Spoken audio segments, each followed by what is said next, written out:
Hey, what's happening, everybody? Welcome to the Pocket Razors channel, and welcome to a second episode of Sharp Talk Live. Let's do this. Let's get our sharp on. How you guys doing? Start off kind of seeing who we got here in the chat. We had some early ones in here tonight. Who do we got in here? Pocket Metal stopped by a little bit ago, and who else we got? Goondocks was in here pretty early. So Rory Calhoun stopped by and said he was headed to bed. Catch it in the replay. Do a little Memorex. Kathleen Smith's in here. Hey, how you doing, Kathleen? So great to have you in here, dear. Right on. Okay, who else we got in here? Holy smokes, I got a whole lot of stuff I was typing. There we go. Yeah, Marco. Rob Tenring, how you doing? Jada. Glad to have you in here tonight. Goondocks, what's happening? We got Mr. Cole, broke ass knives, little lung bone happening. How you doing? Great to have you in here. Sean Litticoat, how you doing? Angelo, how's it going, my man? El Cap, what's happening, dude? Right on. So there's Joseph S. How you doing, my man? Come on in, take a load off. Right on. How's everything sounding, guys? I got the mic kind of up high tonight. Got her cranked, but it's not sounding good. Let me know, and we'll make an adjustment. So, Wheezy 3, what's happening? How the heck are you? Great to have you in here. Look at that old Dale Earnhardt throwback number 3 on there. I love it. At least that's what it looks like from here. So, right on. Craig, how are ya? Hey, Delaney, what's going on, my man? So, welcome in, Delaney. I got your favorite on the table. So glad to have you in here. You can talk me through it, dude. Right on. All right, who else we got going on? Coming in here. Right on. Looks like we're kind of caught up there. All righty. How we doing? Do. Oh, look at this. Silly rabbit. Always want you to do stuff. Okay. There we go. I think we're just going to throw her down on the table here, guys. And kind of jump in, get going. We'll just kind of talk as we can talk and gonna work on this. Not gonna do another 3.5 hours tonight. I can tell you that, guys. Tonight we've got our 500 subscriber giveaway bug out that we've been working on together here over the past few months. And if any of you that were around when we put this thing together, remember we did have it had it all put together. I got the camera in a little bit different position tonight, guys. Bear with me. Trying to get a little bit better angle down on the table for the sharpening instead of that totally straight down. But this is our build. You guys have picked the scales, picked the hardware color, picked the pocket clip, and we got all this thing put together and assembled. And basically, what we got left is we need to throw a new edge on it. And it's just got a factory Benchmade grind on it. And let's be honest, it just wouldn't be a Pocket Razors custom bug out unless we threw something slicey on it. Question is, how slicey do we want to get? You guys may have noticed a poll that we got up there tonight. Get over there and check that thing out. I'm going to hop over here real quick and see what I can see. Hey, we got some more people cruising in here. Right on. Who we got here? There's old Kathleen asking everybody how's everybody doing tonight? How is everybody doing tonight? Knife Nut 69, how are you, sir? Josh Branson, my man, how the heck are you? I'm doing good. How are you doing, Josh? Life is busy. Life is good. Life isn't so busy that I haven't been able to slowly get caught up on a few things. I'm real happy about that. Roman M, how are you? Great to have you in here. Okay, looks like I'm caught back up again there. So anyways, we're going to kind of get rocking and rolling here. Let's go over and look at our poll, and let's see what we got cooking over here. If it'll open up. Come on there. All right, come on, get in on that poll, guys. What is your preferred edge angle for the razors in your pocket? 20 degrees per side, running at about 18%, 17 degrees per side, 64 at the moment, 15 degrees per side is going to run at 17, and 10 degrees per side. Lay that biatch down. We got 4%, right on. So who is 4% crazier than I am? I've never done one at 10. I don't think we're going to do one tonight. But looks like we're going to probably go with 17 degrees per side tonight. Just kind of want to get an idea what everybody's doing. So considering we don't really know who's going to end up with this yet, I do think that somewhere around 17 or 18 is an excellent number. Quite honestly, unless you're ready to deal with something that's laid down like a 15, 16, 14 degree or something like that, because they can be a bit maintenance heavy, let's be honest. But let's get this guy tore apart, get this blade out of here. That's right, we're going to tear it apart. I think I've mentioned to you guys before that whenever possible, especially when I'm going to put a new edge on, which is exactly what we're going to do here tonight. We are just going to build us a brand new edge and get rid of this factory edge. Factory edges are nice. They're just kind of wannabe sharp in my opinion. But I like to get I just like to get them right out. And let's face it, this thing's got no work sharp or warranty left in it. So let me get this pivot out of here really quick. I'm going to get this kind of out of the way. I'm going to put this over here in our little container. Hey guys, check out this little case over here. Give old Delaney a shout out, man. This is a cool little case that he turned me on to that holds all the different plates and pieces and parts for the WorkSharp Pro PA. Picked one of those guys up and really loving it. It's easy to keep it organized. In all of their infinite wisdom, as intelligent as WorkSharp thinks that they came up with a really great sharpener. In my opinion, what they epically failed at was to put some kind of a case with it. I mean, really? You had it on the previous version. Who are you trying to impress by coming out with a better sharpener, an upgrade, and not coming up with a darn what do you call it? Yeah, a case for it. Sorry, trying to get that kind of moved around there just a little bit better for us there. Try to make sure we can see the business end of stuff there. So right on. Okie dokie. What do we got going on? Got some more people rocking. Hey, there's Pocket Metal coming in there. How you doing, my man? Welcome in here. Looks like Jim Miller slipped in on me. How you doing, Jim? So Bike Boat Board, what's going on? How are you, dude? Where you been? You been busy? You been out of town there, Bike Boat Board? Um, we haven't talked for like a week and a half. Um, Oh wow, a whole bunch of people came in here. Right on. I'm gonna have to go back here, guys, and catch up. Bless Knives, thank you for being in here, sir. Okay, I think I'm back far enough now. Who else did I miss coming in here? And God bless there, Jim Miller. I think we got you. What's up? Just giving a thumbs up before hitting the sack. Right on, Jim. You have a great evening, sir. Thank you for stopping by and crushing that like button.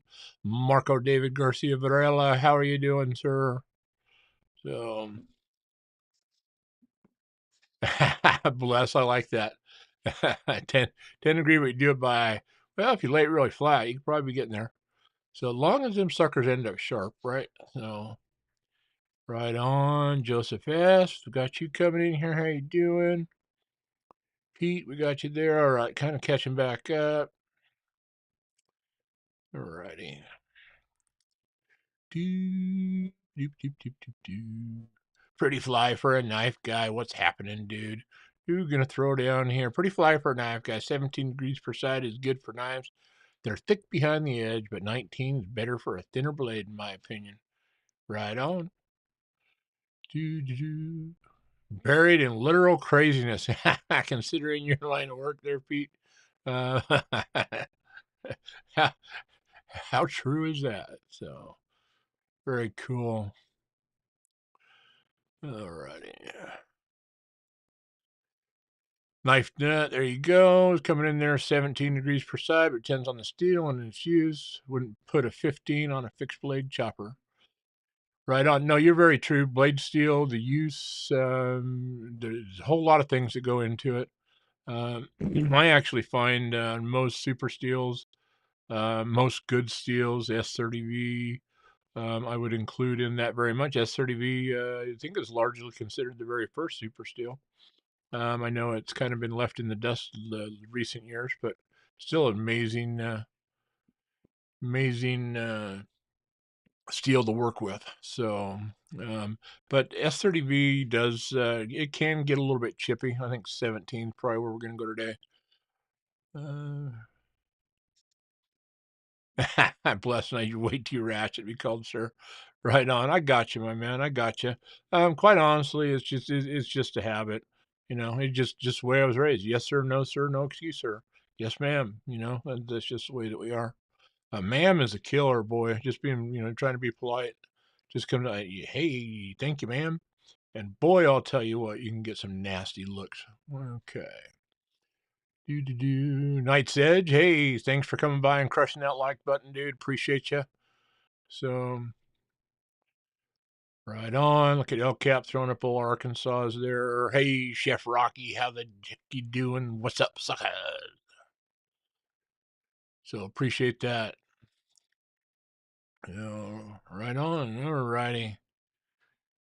Okay, getting back to this. If I get too distracted in chat, guys, because probably gonna miss a fair amount tonight. But anyways, we got the pivot pulled out of there. Let's go ahead and I'm gonna drop the blade out real quick. And hopefully we can get those washers. Did they stay behind? Ooh, almost. And I'm gonna get these washers and we're just gonna set these over here in our nice little tray. And for now, we're gonna get that guy out of the way as well. So, alrighty, we got that blade out. I do, guys, like I said, I do like to, whenever possible, just get the blade out of the knife. Mainly, especially in a brand new build like that, there's absolutely no reason to be putting all that diamond dust and all the medical particles back in there. Just that much more stuff that can get caught up in there, cause gritty action, stuff like that. And we've currently got us a perfectly cleaned build over there. If you guys remember from last time on that, we had her all totally. Make sure I didn't drop those thumb studs. Nope, they went in the tray. Very cool.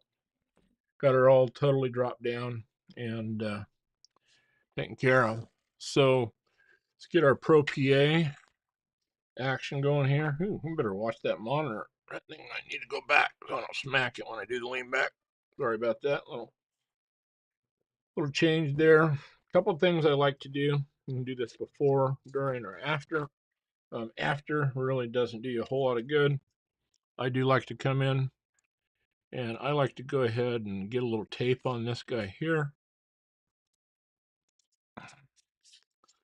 And get down, particularly right down in here, as much as I can. Kind of wrap that guy up. And then we'll leave it a minute. We're going to put that rubber band on it. Let me get this guy out of here. And this is our little cartridge, a little holder. And I think they've done a great job with kind of the upgrades they did from the original Precision Adjust to the Pro PA. I'm going to come in here, guys, and I've sharpened a few of these bug outs on here. Bug out blades, I should say. I like to see where the butterfly is right there. I'm using it as a registration mark as far as where we're going to line that up in here. I've had really good luck kind of splitting the butterfly. And I like to go ahead and just kind of get the tip and the heel a little bit even up. And then we're just going to tighten this guy down. Make sure we got it snugged down nice and tight. So you might have to play with that a little bit till you get used to it. Different blades have to kind of line up different ways. But what we're going to do, and it really is a little bit irrelevant since we don't really care what the factory edge angle is at this point. We're just going to blast it off and we're just going to throw 17 on it. So thank you for throwing up the links there, El Cap. But I'm going to come out, and anytime I'm working on edges, I just come out and I black out this edge. I just use a black Sharpie. And guys, this is just going to help you see, like right now, before you have to get too carried away, where you're hitting, where you're working, where you're taking material, where you're not. And it's just a great trick. I even use it on my carving chisels and stuff when I use the power strop on them. Just throw a little black on there. And you know, like right that second, if you're too low or not. And with that power strop, you darn sure want to make sure you know where you're at in a hurry, or else you'll just take the edge right off of one of those nice knives or gouges or something like that. So got that in there. Hey, I see that we got Brian F coming in. How are you, Brian? Welcome. Glad to have you back in here again, sir. So Mark Parks, how you doing, my friend? Glad to have you in here. So anyways, we got that thing holstered up now. And let's see if we can't get you guys into a little bit better angle. I'm going to go ahead and I do like to use one of the finer grit stones to go ahead and dial in. And I kind of set it up now. But basically, we got a blade holder here, and we're going to get this guy in here. For now, I'm going to throw my 800 grit on this guy. And then we're going to come in and set our degrees per side. And I think we'll leave her zoomed out a little bit like we are right there. And then we're going to come in and get our little digital angle finder going on in here. Set that guy down. I like to set it right on the base, and that way you know you got the same orientation, and then just turn it on, make sure you're zeroed out. This little guy will just drop right on here. And as you can see, this thing's still set for the last knife I was doing on here, and I was playing around at 15. So what we're going to do now is we're going to bring this thing up till we get 17 and we like it. Let's get her dialed in there. Now this thing is, as we take that shoulder off, it's going to drop just a little bit. So we're just going to set her right at 17. I do like to go ahead and check both sides of it, guys. Get this thing flipped here and just really quick. Need another hand. There we go. And then check the other side. And what we're going to do is we're going to kind of split the difference there if we need to. And why the heck did that do that? I might have been there. Maybe our battery's dying on us. Let's hope not. Okay. Where are we at? Let's bring it up just a fraction. We don't want to get too low on one side. Okay, we're going to try that guy. This has got a cool little stone holder. You can get that up here out of the way while you do your flippy floppy. And you actually have to lay this back for it to want to unlock. And then we'll just do one last check here. I like to work the center of the blade, guys. And we're just going to come down just a smidge. And all I'm really trying to do is just balance this from side to side just a little bit, guys. And I'm going to take there, we took down to 17, I'm going to bring it back up just a fraction. I don't know why that thing keeps going off. So battery must be getting low or something. Okay, so we'll set that aside. Now it's just time to get serious. I'm going to go ahead and check what we're doing here. Kind of along here, and I want to make sure that we're riding the way that we want to. You got to remember, I've only got the 800 grit stone, and this is diamond stone in here. And just want to make sure I like the way it's hitting. And then we're going to take that off, and we're going to get really aggressive here in just a second. So, ready, do one more check here.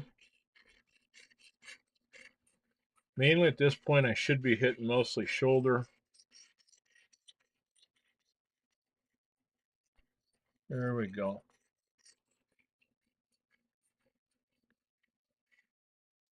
Okay. And we're going to have some work to do on that tip. All right. So let's get this guy out here. We're going to take our 800 off. I wish they had a little bit better release mechanism on these. When you got fingernails, they're not too bad. When you chop them off, like I just did the other day, then it makes it a bit challenging. We're going to go to our 220 grit diamond. This is the most coarse diamond stone I have here. Wicked Edge, I do run a 100 grit, and that really makes hogging the material off nice. But guys, I'm going to put a rubber band on this guy right here. I'll explain to you why here in just a second. It's kind of a coating saver. As you guys may have noticed, I tend to like coated blades. And coated blades can be a bit of a pain in the butt when they're sharpening. As a matter of fact, last week, that blade that I did on the Wicked Edge, I'll pull it out and show you here in a little bit. Edge turned out nice and everything went well, but apparently I had something on my jaws, or something on my jaws on the Wicked Edge was jacked up, and I screwed up the coating on it, even though I had it taped off. So that's going to end up going in one of my knives. That was originally going to go into the DSKFS bug out that I built for Zach and gave him this past weekend. But I had to scramble and do another blade on the Pro PA right here. And so basically I put that rubber band in here, and you'll notice I've taken the thumb studs out, guys. We'll get down in here and see if we can't get this kind of zoomed in just a bit more here. And try to get you guys oriented where you can have a little bit better look at what we're actually doing on the blade. Oh, there we go. It might be a little bit too much.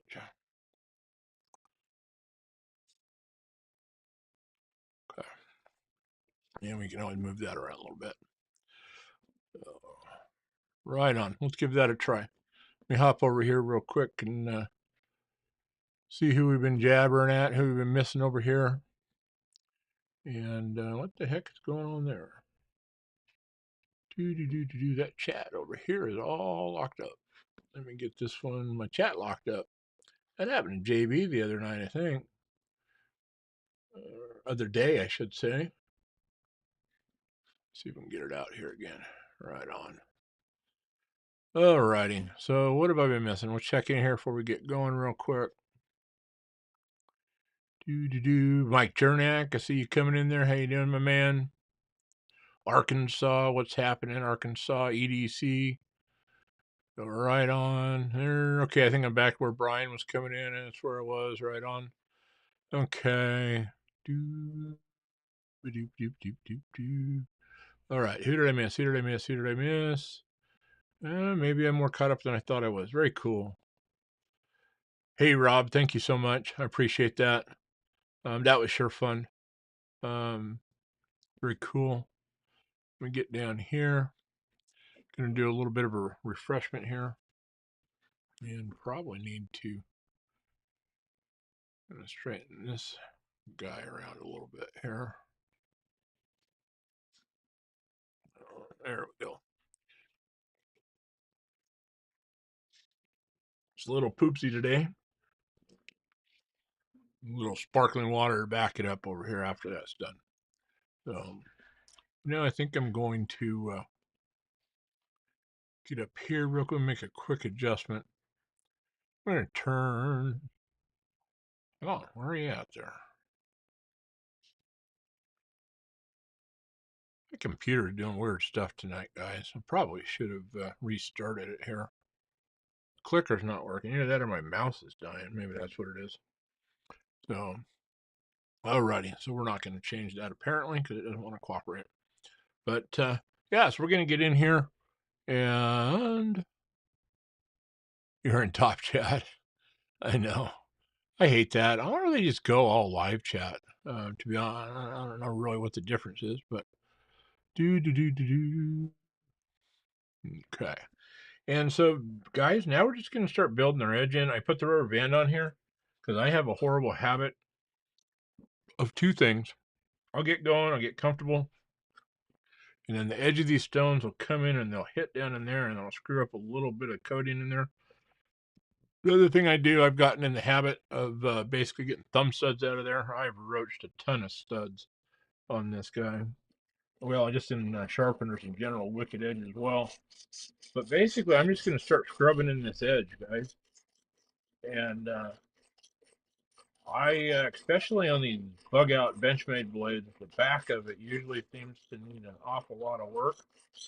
And as you can see, I'm just going to start scrubbing down and start working that thing forward. And at this point, I'm not overly concerned with anything other than just getting the metal, mainly getting that shoulder off of there. I do like to hold the back of the tip when I get out on it. It just helps me index, make sure that I don't get any rocking, and I know right where it is when it's covered. I'm not a fan of running these off of the end of the tips, guys. That's a real easy way to roll one over. And then what you're going to find, I think, on a lot of, for those of you that are never done this, I think what you're going to find is if you ever start using a guided system for the first time, when you go, especially factory edges that were done on a belt, I'm not saying all of them. I've had my fair share of Benchmades that have it, but I think we're starting to see a little bit of it on this one. I'm going to show you here in just a second. Okay. Set that guy up out of the way. And I think we forgot our old duster. Be right back. Forgot something here.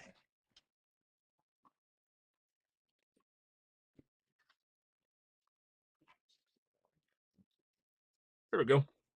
I find that you want to kind of brush this stuff, especially off of coated blades, guys. You start wiping it, you're going to move that stuff around. You're going to just kind of screw your coatings up. Let's see if we can come in here. I'm going to switch back over. I want to kind of zoom in as much as I can on this guy for you. And I don't want to do that. And then we're going to pick this up, kind of show you just a little bit here. See right on the edge of that tip, if I can get it in the frame for you. There's just a little bit of black right out there. We're going to have to take that off. And the way this little wedge and stuff works, usually that's the case, and that's that shoulder out on that tip. And this is where you got to be really careful. In this case, we got plenty of material there. What can happen is they roll that on the belt when they're doing it at a plant. If they get that too low, we can have a hollow spot there. My 940 Vic still has one in there, and probably time to put it back in there and take another stab at it. Maybe get that little one out, but work that guy in and finish taking that off. And right now I'm just watching that Sharpie on that edge of that tip. What you don't want to do is you don't want to stay out on the end of that too long. You want to continue to work it back, or else you'll end up kind of creating a flat spot out here.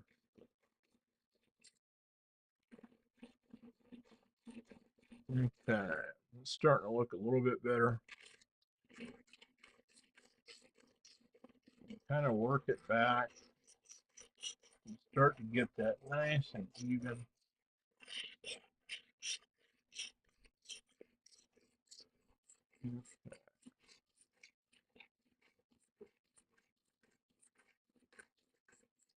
Hey, what's going on, Zach Stuff? How are you, sir? Great to have you in here, my friend. Everybody light up Mr. Zach Stuff there, Master Moderator. Come on in. Take a load off, my man. Hope your day at work was good. Hopefully it didn't work you too hard, keep you too late. So, I'll tell you what, most of you guys have probably heard it, but was up in Portland this last weekend, ran up there on Friday. Hung out with Zach quite a bit this weekend. We did a real cool live stream on Friday night over on his channel. Get over there and check it out. Went out and kind of cruised around Portland and checking out the scene, and got familiar with some of the campers up there. Got to check out some of the hood to coast relay action. Just kind of out cruising around. That was a good time. Something that we've been talking about trying to get together for a minute, and the opportunity presented it, so we went and did that. But I absolutely had a blast. doing that with Zach. And then on Saturday, we went out to Steelport Knife Company out in Portland, Sandy Boulevard up there. And then they had the Portland Knife Makers, kind of a, well, I always keep forgetting what it's called, but like a bazaar, an event, kind of a show. And had 5 of the knife manufacturers: Steelport, Benchmade, Gerber, CRKT, Leatherman were up there, along with somebody that was making some really good looking breakfast burritos when we were up there. And then they had a company up there that makes whiskey up there, was up there, and just a really, really nice time. Get over on Zach's Stuff channel, and he put up a really cool video of that on his channel yesterday. I did take a little bit of footage and stuff. I will probably do a little video. I was going to do it last night, but I got home, and about 15 minutes after I got home, the power was out until about 3 or 4 o'clock this morning. So there was not a whole lot of editing or anything going on in this computer last night. All I'm doing right now, guys, is I'm just kind of looking. I'm trying to see, how do I like it. I'm starting to feel like I got a little burr over here, which I am starting to get one. I'm not overly concerned about it right now, but mainly this is where we want to build our edge in our profile. And so I really want to make sure I like it here. Even before I flip it over, I want to clean up that belly just a little bit right here. And that's where I was saying, you can, if you spend too much time out on that tip, you can kind of lose this a little bit. And make sure, kind of put some nice even strokes on these guys.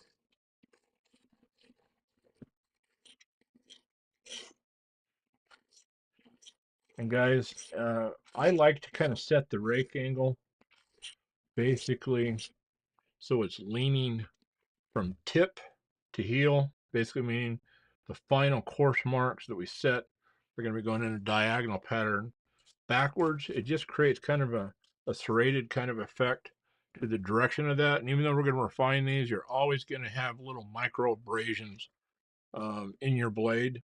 Even when well, I guess if you totally polish it out, you could theoretically get rid of them.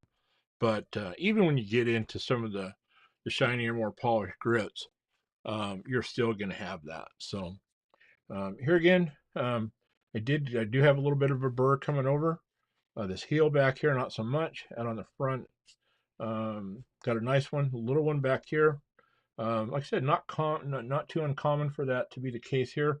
For whatever reasons, the Benchmade factory grind usually starts out pretty wide up front here, which it is normal to get it wide from here down to here because that blade is thinning and tapering as it comes down. But as it comes around here, it tends to continue to taper back a lot of the times. And, I think that's what you get with a lot of production edge work and stuff. Arkansas EDC, you have a KME. Is a work sharp any better? I don't know. I've only ever played with a KME one time, and it was just for a few minutes. His buddy had it. And so it would not be fair of me to basically compare the two. I wouldn't mind getting my hands on a KME. I have the work sharp, obviously, here, and I had the Wicked Edge you guys saw last week. Definitely familiar with both of them. I want to get my hands on a TS Prof setup. I'm hoping they're going to be at Blade West coming up here in October. I want to try to see if we can't make something happen there. I'm really looking forward to getting that TS Prof set up, or at least a chance to use one. And like I said, so far, in my opinion, they all have their pros and cons. Wicked Edge is great at certain things, sucks at others. Work Sharp Pro PA, big improvement over the other one. It has some real good strengths, and it also has some weaknesses, just like anything else. Wrong Crow, how you doing? You use a TF Prof KO3, right on. And that's kind of what I need to do, is I need to get to know the TS Prof series a little bit better. But definitely I want to get one of those on the channel here.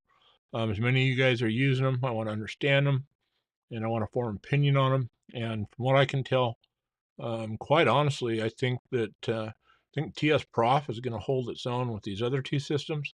I'd have to probably Wicked Edge setup versus this Pro PA. Like I say, for most people, I think the Pro PA is definitely the better choice. I use it a lot more than I use the Wicked Edge at this point, especially since I found out I had a problem with my jaws last week. But right on, Zach Stuff. Thanks for throwing up the old Instagram there for the Oregon Truck and Auto Authority. Thank you. So let me get back in here. I know I missed some stuff. Do. Right on, Pete. Yeah, it is pretty cool. Um, does the newest work sharp need a clamp support? I know for the first one I had to buy one off FC. Are you talking like clamp support to hold it on the base, Mike? If so, it'll get a little tippy. I generally tend to kind of just hold it and rest it. I wouldn't mind putting a heavier weighted base like I've got on my Wicked Edge on there, to be quite honest with you. Because this does get a little tippy. It does want to move around. I've got the pad under it tonight, and that kind of helps a little bit, keep it from wanting to slide. But yeah, it wants to move a little bit. It's a pretty lightweight unit. And so I do think a weighted base or a clamp, if you don't want to have to hold it, but quite honestly, you're moving it quite a bit. It's not a big deal. It does have, if you want to hard fasten it down to a bench or something like that, it does have the holes already there to run your fasteners through to do that. So what else did I miss up here? Looks like we got some tacos. Right on, Zach Stuff. I still didn't manage any tacos. I might have to do my penance and turn it into Taco Wednesday tomorrow. So right on. Okay, let's see. Didn't look like I missed a whole lot. Do. Arkansas, the work sharp is easier to adjust, but like PR says, the TS Prof or Hapstone sharpeners are way better. Yeah, I mean, I think so. And you know, the Wicked Edge, like I say, they all have strengths and weaknesses. Um, yeah, you know, Delaney, and you got a fair point there too. Not everybody can or wants to justify that, or is able to. So very cool. There you go. You get over there, Zach Stuff. Get over there and check out those cool videos. Like I said, he just put that one out, I think, yesterday on that Steelport, Portland knife event we went to on Saturday. But yeah, had a great time up there with Zach all weekend long. We just had a blast. Ended up doing a live stream together from the Bat Cave. That's right. We did it from the Bat Cave. That was cool. And had a good old time. So do. Oh, it's all about the Roo. There you go. Yeah. Yeah. Send all the Subarus to the Oregon Truck and Auto Authority. That's right. Yeah, old Pete, he's got about the hottest Subaru in Southern Oregon. Twisted Sis, how the heck are you? Glad to have you in here. Hey guys, Twisted Sis 76 there. She's got her new YouTube channel. She's trying to get fired up.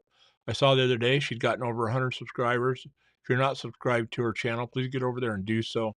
Light her up. Go show her a little bit of love and support. Another young channel trying to get her going here. Part of the Bluminati Ninja household. They got some of the best swag in the business as well. So right on. I like that. Thanks for throwing up the best Benchmade ever. Perfection in a box video. So I'm kind of partial to that one. I just have to say. Right on. Alrighty, just sliding down through here. Right on, Delady. Yeah. I'll tell you what, heavy plate, a piece of marble, even a heavy piece of wood. Any of that stuff would work, whatever your preference is.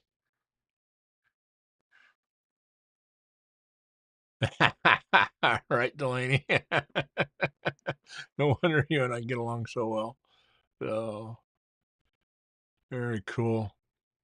I think a lot of us in this community suffer from that, actually. So that and FOMO. You're welcome, Twisted Sis. Anything we can do. My Journey EDC, how the heck are you? I better get back to sharpening here, guys, or we're not going to get this done. So, I love talking to you guys, but time to work now. So, let's get it on.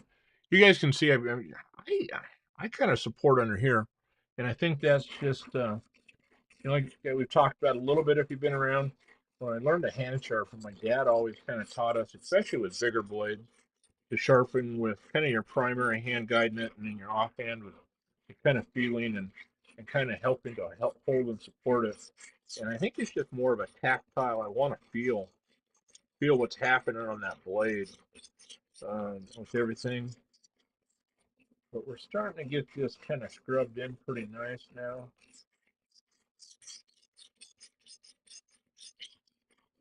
Let's get this out of the way for uno momentito, and we'll do a little inspection and see what we got going on. See if we got burr. And what you want to do, guys, is you want to feel the entire length of the burr. You can get to where you actually have some dead spots. There's a little soft right here, and I'm not surprised. Usually coming back, and then back here, I'm still not even pushing that burr over this back. Like I said, for whatever reason on Benchmade, that back 1/4 to 3/8 of an inch on that blade can sometimes really need some work in it. And I love that back side of that edge to just be brutally sharp.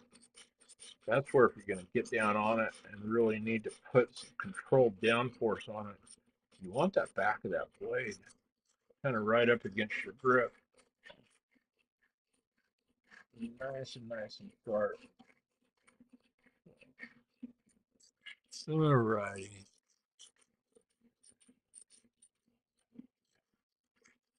My journey El Cap right on. You guys are just saying hi to each other. Very cool. How's our poll looking up there? Let's look at that here real quick. See if it's changed much. Not surprising. It's about kind of what I thought. You know, I think most people are probably running 17, 18 degree per side on their EDC edges, and I think with good steels, good steels to super steels, I think 18 degrees is super easy. Super Freak. I'll show you the actual worker. This Super Freak. This has gone everywhere from 20. It's been 2018, 17, and 16. I don't think I ever put this one at 15. 16, 17, it gets chippy. 18 is about where the sweet spot is. But like I said, this is a hard use knife. It's actually, I got 17 on it right now, and it's been holding up pretty good. Time to clean it up. I do have a few chips that I've got in there now. But like I said, that's my beater knife when I'm beating the crap out of something at the shop. So it's not uncommon for that thing to get jacked up sometimes. I've done some stupid stuff to that particular knife. We're just holding up there. And I'll tell you what, I keep coming asking for more. One of the reasons why it may be the perfect Benchmade. Just saying.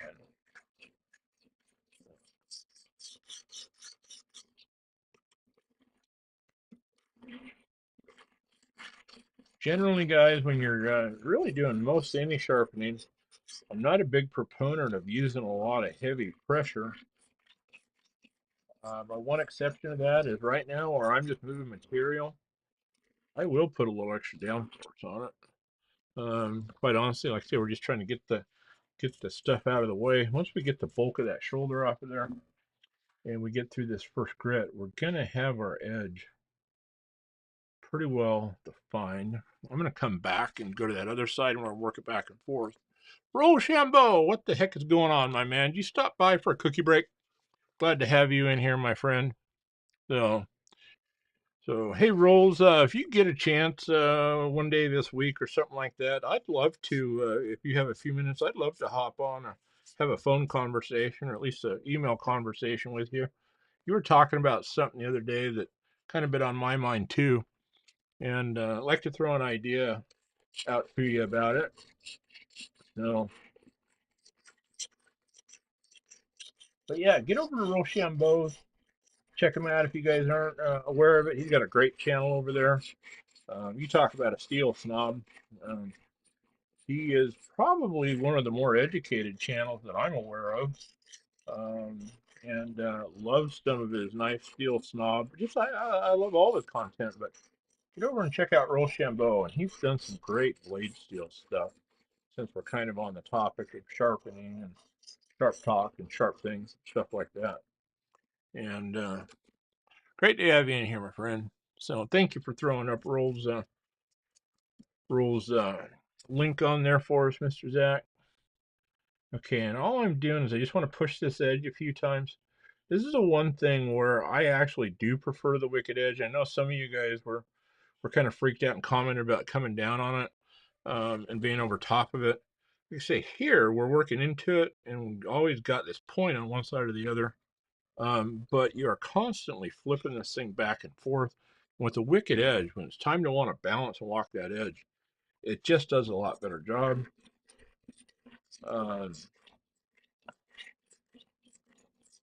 And I am just trying to scrub in my rake angle right now, and I think we're getting pretty close to getting on to our next grit. And guys, I used to get in a big hurry getting off of this first course grit that we were building it on, trying to get through it, thinking I was spending too much time. And the bitch of it is, if you don't get it right here and you don't get what you want, you get 2 or 3 grits down and realize you got to go all the way back. So don't get in a big hurry to get out of this first grit.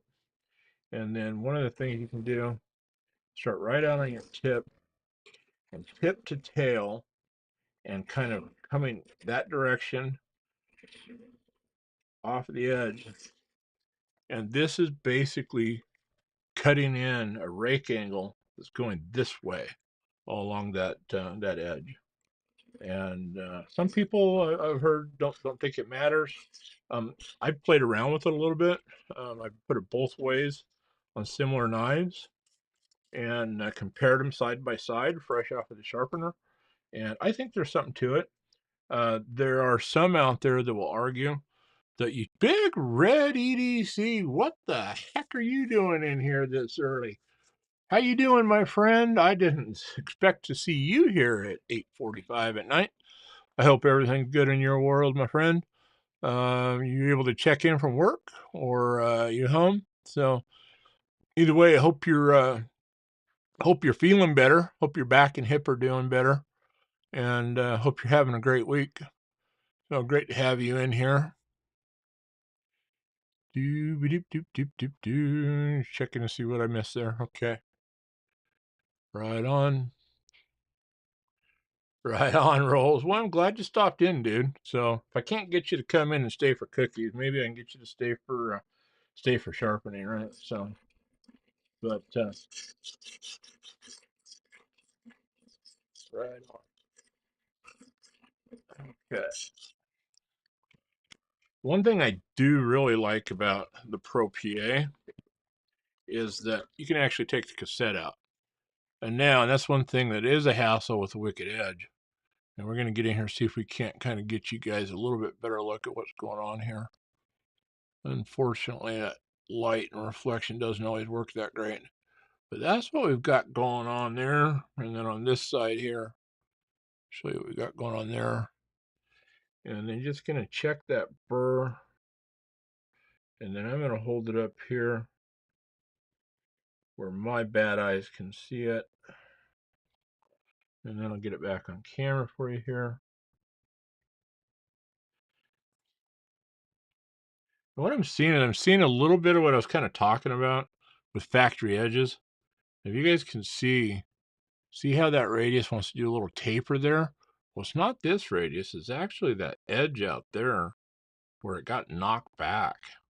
And we're getting a burr on it. I think I want to put just a little bit more work on that, though. I'd rather have a little bit more pronounced bevel out there. So I'm just going to kind of scrub that tip in a little bit more. Make sure you're always coming back around that belly. Don't spend too much time out on there, or else, like I say, you get a big old flat spot on there. Ask me how I know. Oh, what do we got? Oh no, JB, I'm so sorry. Man, bud, I hope they get you something figured out. So yeah, please, please, prayers for Big Red, everybody. Show him a little bit of love and support. Let's hope he gets feeling better. Yeah, 100% Rolls. Let's throw that up there, my man. Yeah, no, we were just kind of talking about that. 100%, and that's why I like to spend all the time right here.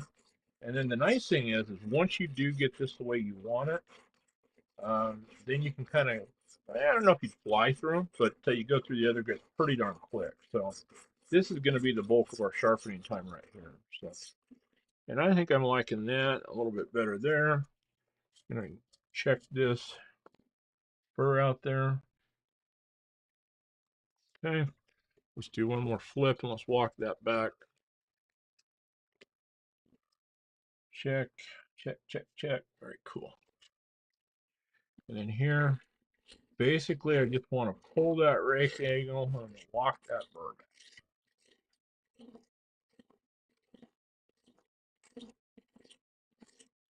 Okay. And I'm liking that. So I think we're going to probably roll with that. Okay. Okay. I'm digging that. So let's get this 220 grit off of here. And always good, guys. I'm just going to hold it to the side, brush off your plates before you put them away. It's another nice thing of having a bench brush around that is good for. But now that we went from 220, the next stone that's kind of comes with this Pro P is a 320. We're going to get into that and get this on this plate holder. And I like the little detents that they put on there. And then literally we're just going to kind of refine. Now we're just going to refine those 220 grit, basically scratches, or grooves. I'm going to refine those down to a 320. Like I said, I like a scrubbing action. You just get work done in two directions. And at this point, we know that we've pulled the burr. And unless we screw up and somehow our angle gets out of whack, we will just be cruising along. And it's not a bad idea, guys, to periodically check your angle. Come in here, make sure you're zeroed. Zero on the base. And then just make sure we're pretty close to where we want to be there. And I do think that battery is getting a little whacked out there. We're going to pick that up just about a quarter of a degree. There we go. Make a little minor adjustment. See, once we knock that shoulder off, it does lay it down a little bit. Nice thing is we refine it out. We can kind of get off of that shoulder just a smidge. And this will help us refine our edge even further. So.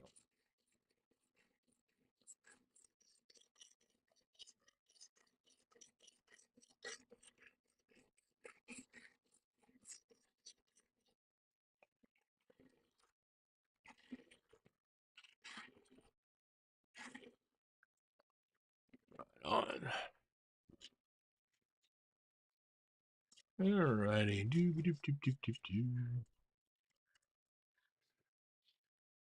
Oh, what are we talking about, Tim? Oh, is there updates on Tim? Yeah, prayers, guys, to several people in the community. Obviously, Big Red. Show him some love. He's got some issues he's trying to work out with the old back and the hip, I believe. Blade Walker just had some surgery. Sounded like he had some complications there. He did post a pic of what was going on Instagram. So enter at your own risk, but it is not totally grossed out. Some people might get a little queasy by it, but and then Tim B has been struggling. Sounds like he's been having some real lung issues, guys. So show those guys some love and support. Right on. What else we got here? Okay, looks like that one I got behind in. Oh no, that's completely different. Tim B had a tree fall. Oh my gosh. And he is still in the ICU. Man. Yeah, I get when it rains it pours comment now. Holy moly. Yeah, super prayers for Tim B. So DK Knives and Tools. Hey, how are ya? Welcome. So, yep, you summed it up, Kathleen. When it rains, it pours.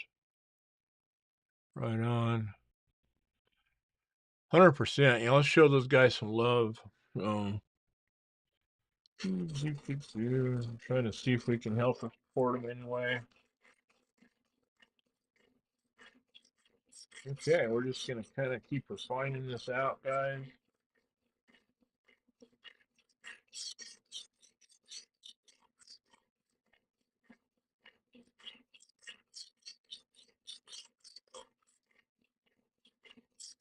All right, get that guy up here. And feel our burr. When you scrub, guys, you do knock off some of the burr as you go. If you're coming one direction and always pulling off the edge, it'll be a much more pronounced burr. But even with scrubbing it, you can still feel it. There is still just a little bit of a dead spot out there.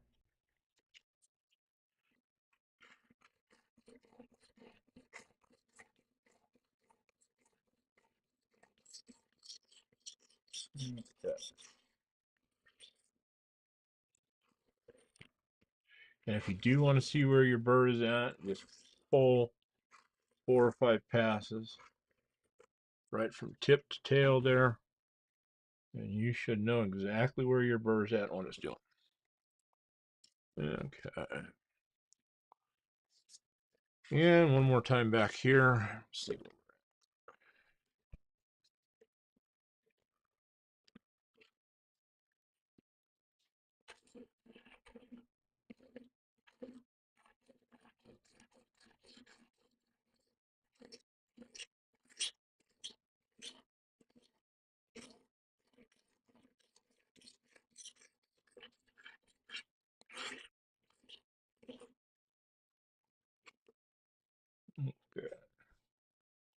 Okay. Not feeling half bad.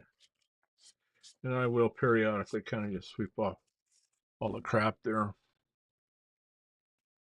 Okay, feeling nice. What we got here?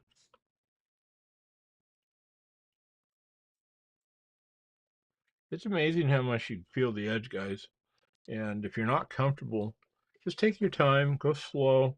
Main thing, just don't shove back into it. Just make sure you're always pulling with it. Even with that burr back there, if you pull too hard too fast, that burr kind of hanging over, you'll slice the crap out of your finger. Um, don't ask me how I know, but yeah, it always takes once or twice for a little education, right? So, okay. Hey, right on there, Rolls. Thanks for stopping by, my man. Seriously, if you get a few minutes to chat, I'd love to try to chat with you in upcoming days if possible. So that'd be cool. Have a great evening. Make sure you get over and check out Rolls. He's running a Wednesday night live. I think it's 7 Pacific, 8 Central. I'm not positive. Make sure you check out knifetubeschedule.com to verify me on that. And then Saturdays, I believe he's also running about a 7 Pacific, 8 Mountain Time live on Saturdays.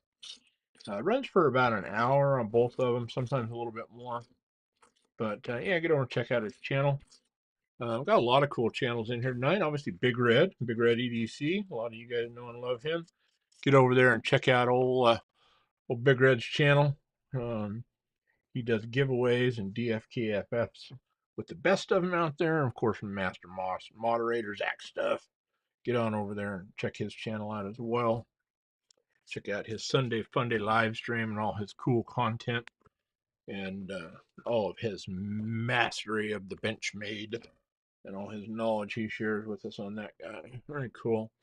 And guys, right now I'm just literally kind of walking this edge back, just kind of bouncing it back and forth a little bit. And I'm getting really light with my pressure. I'm just kind of just picking it up and setting it down where I want to and just letting it slide. And it literally almost one pass at a time walks that edge back and forth now. So I'm loving where we're at with that currently. And we're going to move on from our 320 into our next grit here and keep trucking along. How are we doing? We're about an hour in. Okay. I like to keep this kind of 2 hours or less tonight, guys. That 3.5 last week was fun, but I was a little bit tired next morning. Just saying. So it was a good time though. Appreciate you guys all showing up. Oh, somebody I said some Taco Tuesday. Yes, Taco Tuesday. Yes, everybody get their tacos on. So,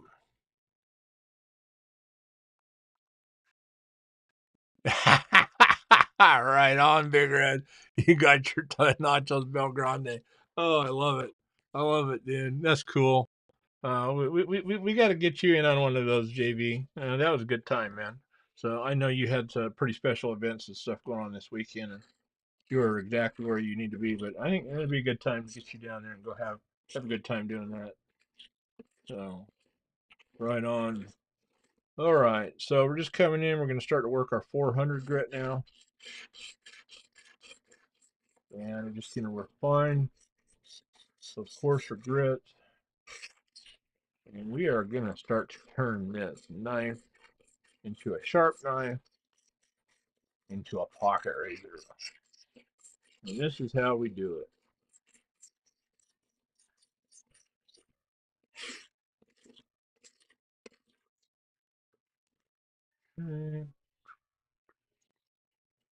Okay, we're rolling our burr.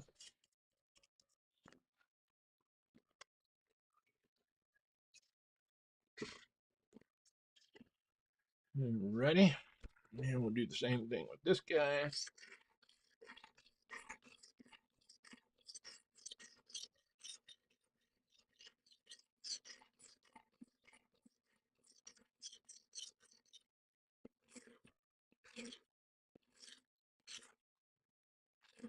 Okay.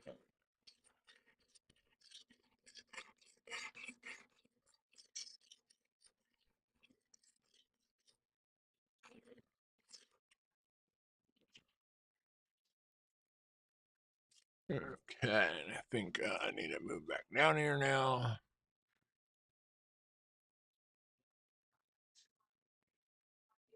Soft Taco Supreme as well, right on. Tells you how far I am. Behind there, right on. Get over there, Master Moderator Zach Stuff. Go check him out.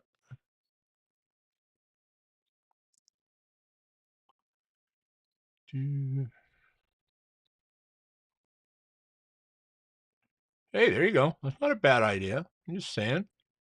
So, working on a road trip to Blade West, guys. So, anybody out of the Pacific Northwest wants a road trip, reach out. Ooh, here's a good idea. Hey, I like that idea, Alcap. Yeah, great idea. Hey, J-Dub, how you doing, my man? Hey, that's a great question. A little bit of both, to be honest with you. Mostly it's there for touch, for sensation. It's just kind of my normal. I'm very, very touch-oriented with a lot of stuff I do. And you don't really need it there to stabilize. Um, Maybe when I'm really bearing down on it, when I'm on that coarse grit, because I do put more pressure there. I just want the steel out of the way faster. But once you're into your lighter pressure, like I say, guys, this is just really light pressure. You know, you can hear the sound of that, and you can hear even just with those two fingers just touching that. You don't have to put a lot of pressure on it. You don't want to put a lot of pressure on it. As a matter of fact, the more you go, the more you refine it. If you just try to let this thing just kind of float by the time you're getting it worked out, that's where I've got my sharpest edges. The lighter the touch, the sharper the edge. So, but yeah, a little bit of both. Mostly just forget the feel. I do like to have my hand under the tip a lot when I'm out there. It's just I don't know. It's just secure. You get in a hurry with this thing, and you can roll right over the end, and you can just in a heartbeat, especially on a coarse stone. Um, then you can really do some damage. I know. All right, we need to get you down here. Right on. Do do do. All righty. I think I'm caught back up there. Cool. And check this guy. Make sure we're still pushing that edge, and we are.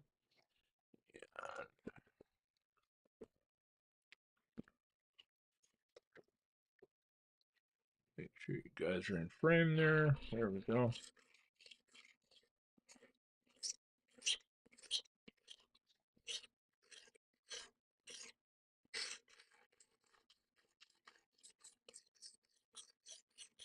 Main thing, guys, is just let that plate ride flat. If you're doing all this stuff, if you're moving, your edge is going to go like that.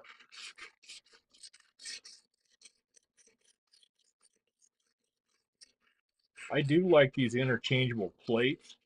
I think that's one thing that could be a game changer for the Wicked Eggs system, is if they would actually abandon their stone holders at this point and start to go to some of these interchangeable plate holders, like most of the systems have gone to. And there are aftermarket alternatives to do that. And that's one of the reasons why I think I want to go ahead and look into the TS Prof. And basically, I think you get about the same stones blade holder for this, for the Wicked Edge, and the TS Prof, and you can all use the same stones and plates and stuff across all of those systems. So, um, who knows? There might be some Wicked Edge stones coming up for sale in the not too distant future if we make that move. So, any of you guys got a Wicked Edge, want to pick up some stones, let me know. Might be a thing. So, all right, we're at 400. I want to refine that just a little bit more. And guys, we talked a little bit about it last week if you were here. I don't get in a real big hurry when I'm doing this. For me, this is kind of enjoyable, therapeutic. I am running through it a little faster tonight than maybe I would if I was doing it without the camera on, just because I don't want to bore you guys stiff all the way through this. But I guess considering this is a sharpening and maintenance, if you didn't want to see this, you probably wouldn't be here. So I guess there's that, right? Right on.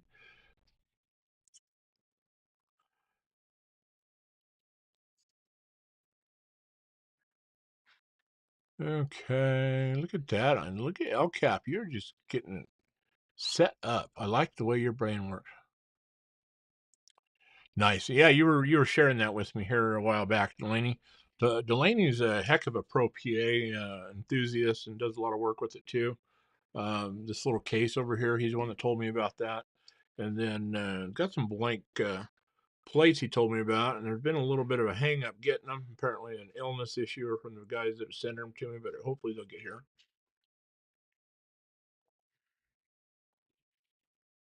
Alrighty, put that one down. That's my soda for the day, guys.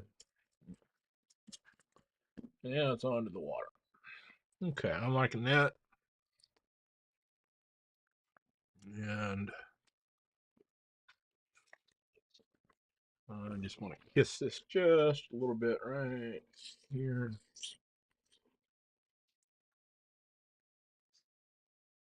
Yeah, see, it's walking it with just that little effort now. So that's exactly what we want. Like I said, I wish we'd come up with a better way, a little thumb slot or something to be able to get in. You don't have good nails going. Going from our 400 plate, guys, we're going to go up to our 600 grit now. And we're going to work this guy out. And you can get in too big of a hurry with these finer grits. You don't need to spend a ton of time. But if you're going for more of an appearance edge, we talked a lot more about that last week with the Wicked Edge. We're going to get a bit of a polished look with this. Not near as much with the others because we don't have the grits to take it out that fine.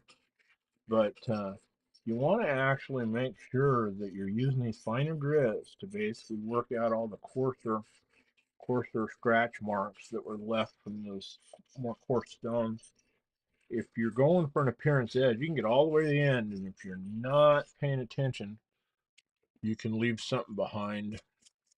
This one here, I'm going to say we're not going to call it. The intent is not to go to a pure polish. We're going to call this just an exceptionally sharp working edge for whoever ends up with this guy.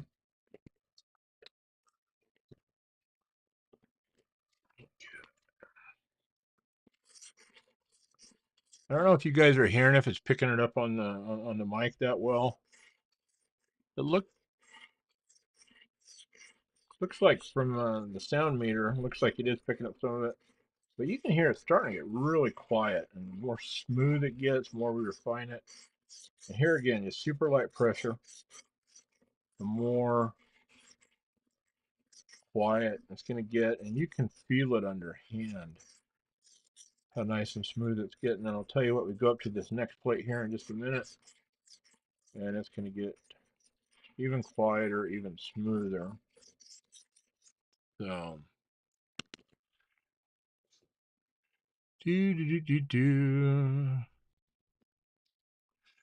right on. Yes, sir. Yeah, I've looked into the Hapstone a little bit. Like I say, kind of, I want the sharpening content on the channel to be a big part of it. So who knows, if I can make some connections and it's not too devastating to the budget, might bring in multiples. Yeah, Delaney, I was working on that right up to the point where they did get back to me and said that that gentleman had an illness, and kind of just been giving him a chance. It's been a few weeks now, and I haven't seen it, so I might just end up having to do that. The reality of it is I've already got my money refunded back, and that was more of an Etsy thing that made that call because of the situation, and they did not make that other gentleman refund it. They did say that they were going to do it, so we'll see. But either way, we'll get that set up and kind of get it rolling. It's very nice there. Get over here and check this other side. Griddle-matic has, yes, they do. Griddle-matic, I love that site. I bought a number of things over on there. There's some just really great sharpening websites out there.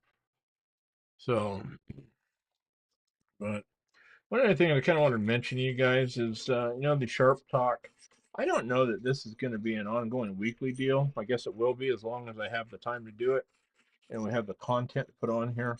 It may be a little bit more random. The Thursday night live, that's the one I want to make sure that we check the box on every week whenever it's doable. But Sharp Talk, originally as mentioned last week, I knew Sharp Guy ATX was going to take some time off from doing his Tuesday Night Live, so I'd kind of put the wheels in motion and jump in here. Javon kind of did the same thing. I know I never did for sure figure out. I think he did end up going live last week. I'd originally kind of pursued it onward because it sounded like he wasn't going to do it because he was sick. But I think he ended up going, and then I do know that he was going. I did reach out to him and let him know that, hey, wasn't intentional, wasn't trying to step on his toes. Javon being Javon, he was very cool about it, and he was like, "Oh, dog, bro, don't worry about that kind of stuff." But what I don't want to do is I don't really want to try to jump in and step on other channels' toes if I can help it.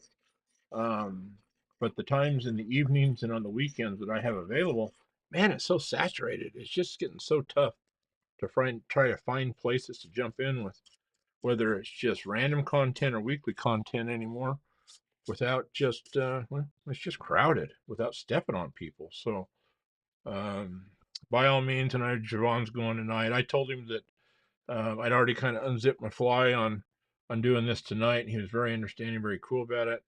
And I did tell him that if he was going to have any major, yes, he is. Yes, he is. And like I say, we had a little bit of a text conversation on Instagram earlier about it, and he knew I was going live tonight as well, and he was very cool about it. And kind of told him that I needed to get this one out of the way because I'd already talked about it already. Um, but I'll tell you, I like the Tuesday night, but I don't want to step on his toes. Do you guys know of any other weeknight spots where a guy like me that doesn't get home till about 5:30, 6 o'clock Pacific time can jump in around that 7 and 9 o'clock range and do this kind of stuff? Let me know. I think it's getting tough on the weeknights to do that, but just any thoughts. And so we'll see.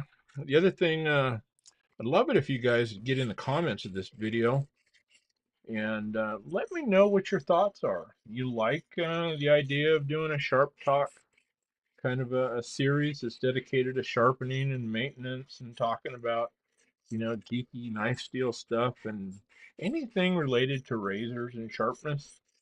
You guys like that idea? Yes? No?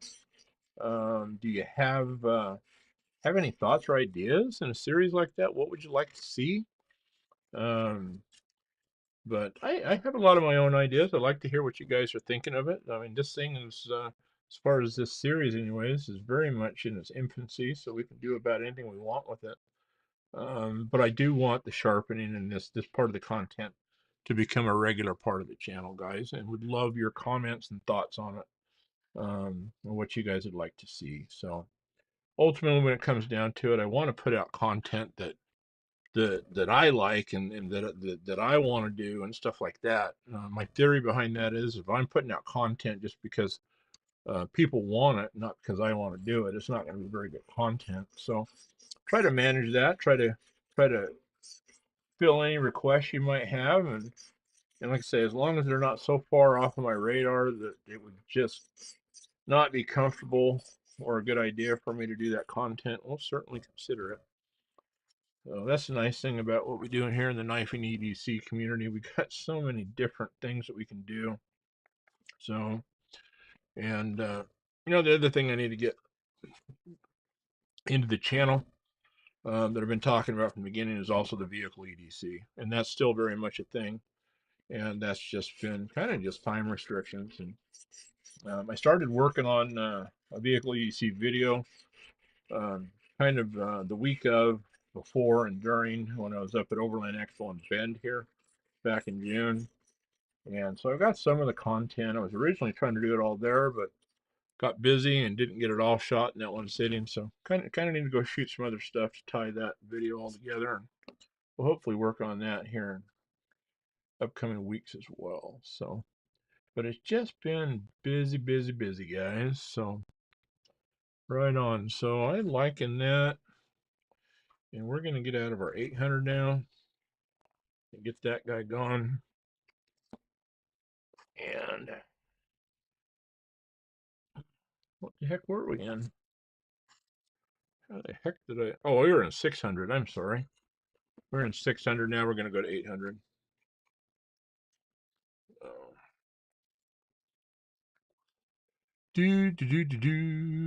I just put one on the TV and one on the phone. Right on. There you go. Cool. That's awesome. I do that sometimes too. Watch duels. I have a hard time really listening and understanding both of them, but a lot of times I'll watch one and listen to the other one while I watch it. So very cool. But okay, smooth this guy up. We're at 800 now, and then we will run through our ceramic, and then we'll throw our strop on here, and we'll get this guy finished up. So, okay, that sure feels nice in hand. So I sure riding that edge nice. And you can feel it, guys, when you've got everything level and you don't have any stuff. The smoother it gets, it's almost like that flatness. It starts to suck it right down into the edge. It almost creates like a friction, or not a friction, but like a suction or vacuum.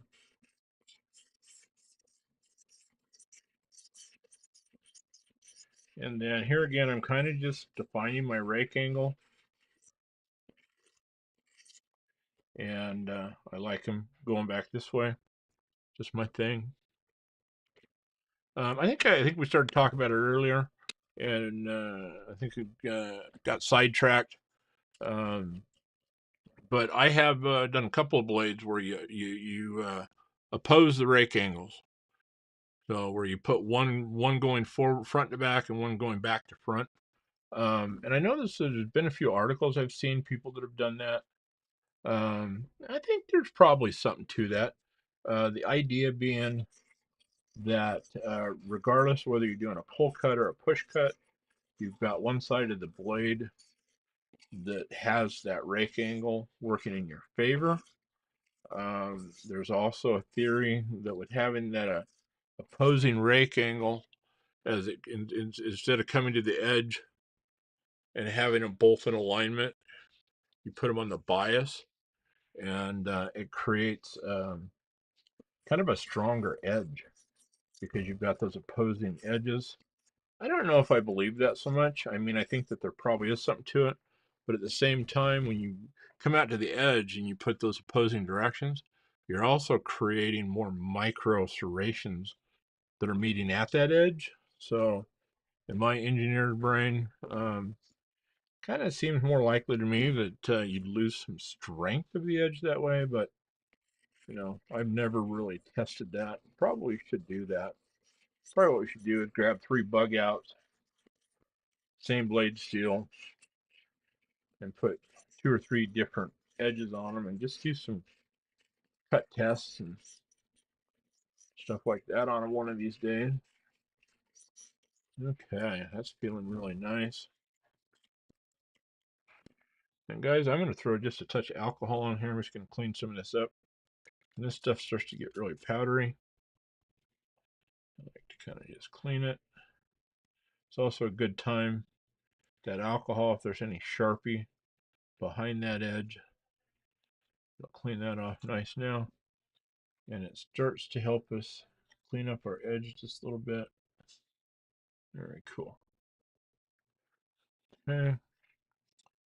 Give those a few more.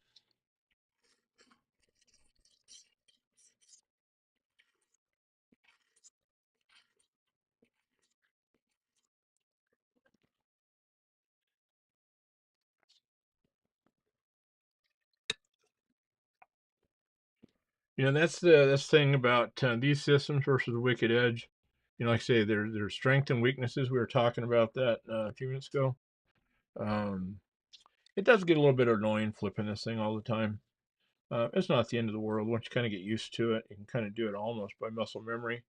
I would pay attention when you're doing it, people. Don't turn your head when you've got that sharp edge staring at you. And that would be a good way to take a digit off. And this will get sharp enough. It will take a digit right off. If anybody doesn't believe me, ask Mr. Zach stuff there. He's got one that was done on the same machine in the same way last week, and I think he might agree that it is not the dullest blade that he's ever seen. So, okay, all right. I think we're liking that. Oh yeah. It's looking real nice.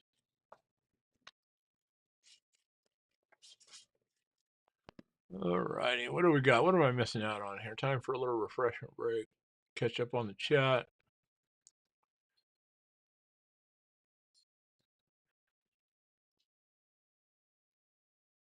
Do. Right on, El Cap. I hear you, dude. Yeah, and I've kind of thought about that too. We'll see. And maybe I will. I mean, obviously, we've incorporated some of the build stuff in there. But just trying to grow it, have a place to kind of sort the content a little bit. Yeah, but love the feedback. Yeah, whether it's in here or throw something in the chat on this video, guys. And literally love your feedback. What do you guys want to see? I mean, as much as I want to make comment that I want, if you guys don't want to watch it, really, what's the point? Um, so yeah, love to hear your thoughts on what you'd like to see. J Dub, have I ever lost track and one of those stones gone coarser instead of finer? Yes, I have. On the Wicked Edge, I've done it, and with that, you're flipping from side to side.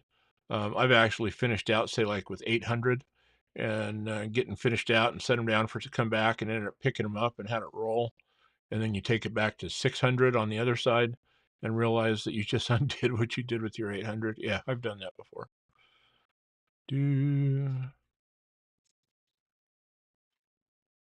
Ooh, interesting. I'll have to go and check that out, El Cap. I'd never seen it doing a polished on one side and coarse on the other, but same principle kind of applies there. Okay, J-Dub, cool. Yeah, thanks for the input on that, bud. I appreciate that. So,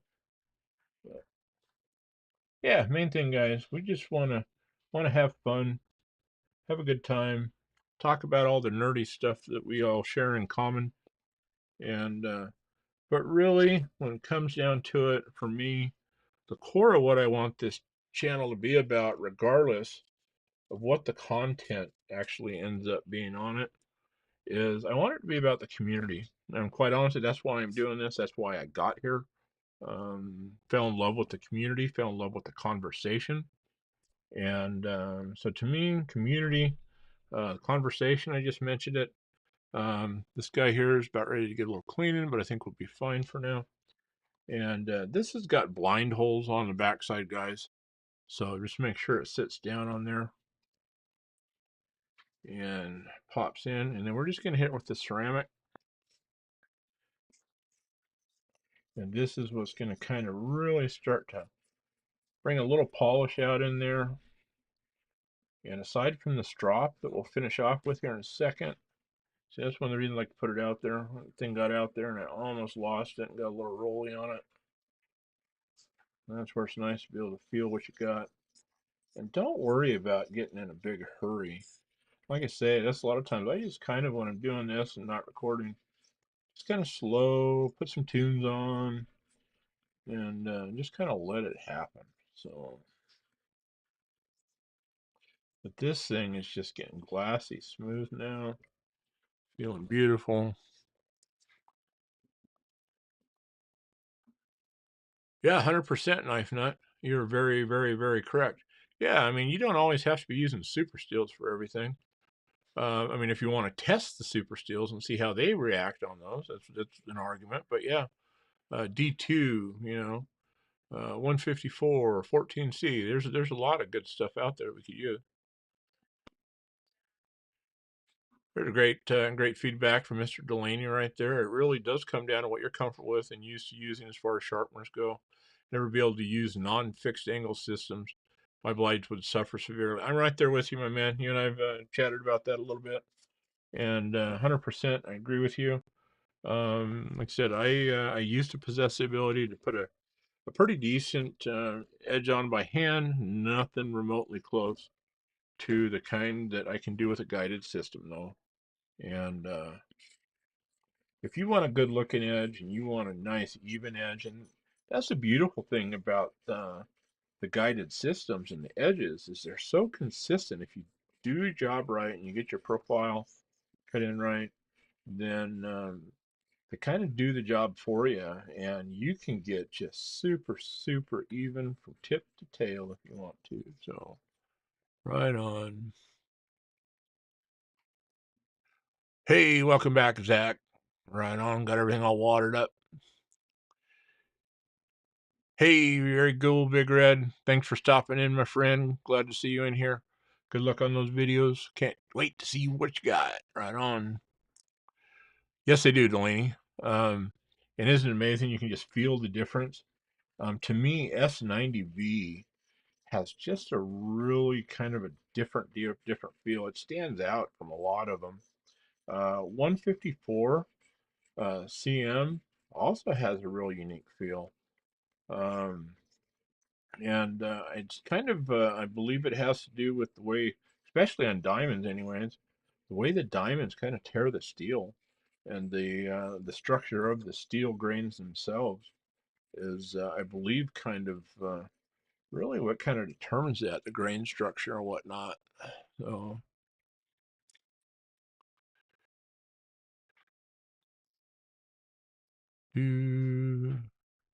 yeah, yep. Look at all that good advice. Right on. I love that. Thank you for sharing that, knife nut. You're very true. 100%. 100%. Get that back all feeling better there, JB. Alrighty. I think we're getting pretty close on this guy. Do one last little check here. With that, I can just feel a little micro burr coming over. I'm going to give it one more roll back before we go to that straw.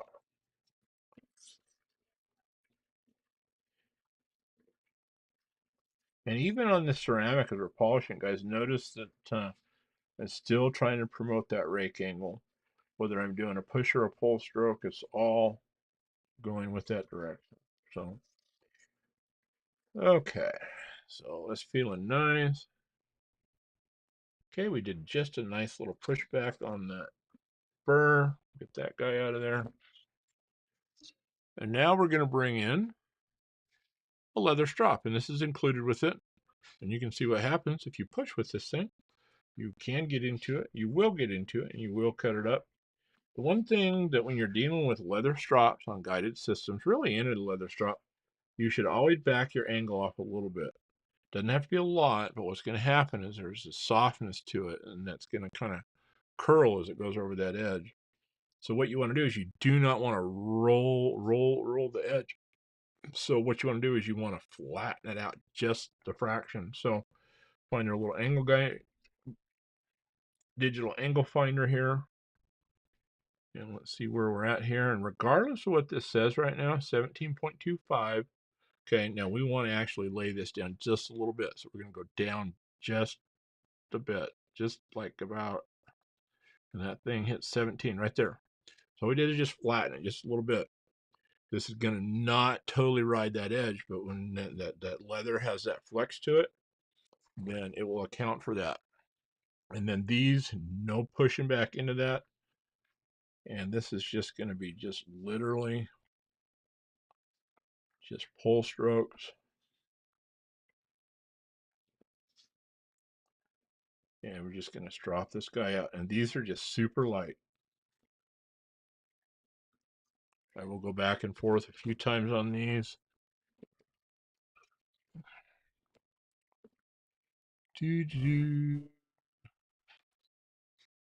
Yeah, right, Ron. 100%. Yeah, it does feel good. What kind of stones you using? If you're on truth stones, D2, very much going to feel it. Get on diamond, you're still going to feel it, but it's going to take it away a little bit faster. Yes, I have, Delaney. All it takes is just once or twice, right? Your muscle memory takes over and you push back. Yeah, 100%. And that and knife nut, that's actually a great tip. And most people, if you just basically feel with the back of your fingernail, for that burr, it's a lot better. Like I said, that's just the way I was taught and learned. I do not necessarily recommend playing and touching that edge as much as I do. Um, it'll bite you. I've gotten bit before, but surprisingly, I don't get bit that much. So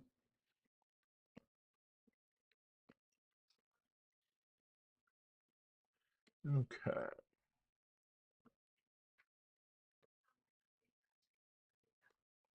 just nice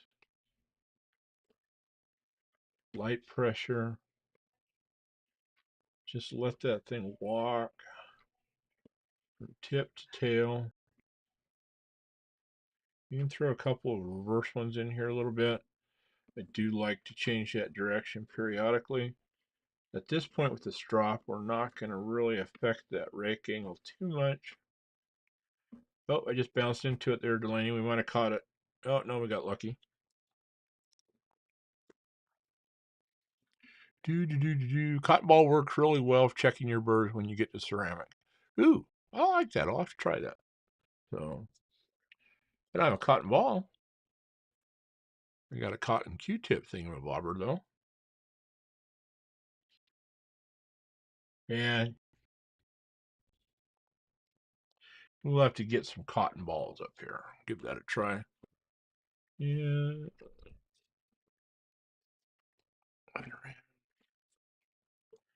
Okay, and we're just about got this thing finished up for the night on the sharpening side of thing here, guys. How are we doing on time? About an hour and a half.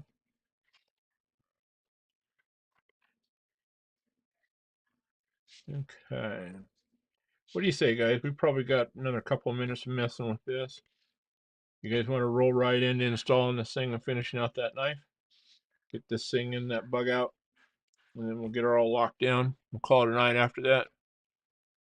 Ron, I have not, but it's something as I look to maybe go to a stone system that I can interchange between the Pro PA, the Wicked Edge, and like the Hapstone or the TS Prof system, something like that. I am certainly going to look at them before I decide which stones we're going to go with there. I can tell you this, guys. I'm a diamond stone guy. I just love them. And so it'll be diamonds, that's for sure. Sounds like the bonded diamonds are certainly the way to go.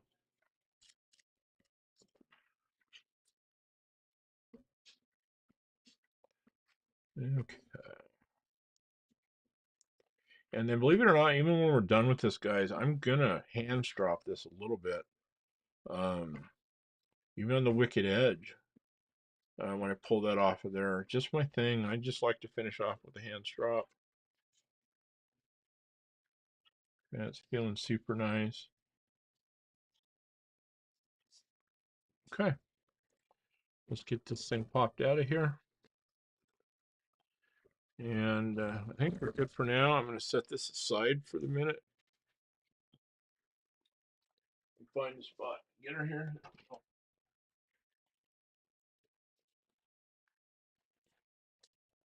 I'll try to clean up the old bear paws here, get some of that crap off of the fingertips. All right.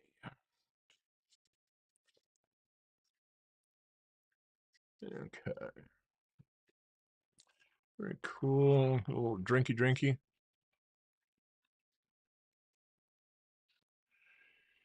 Do.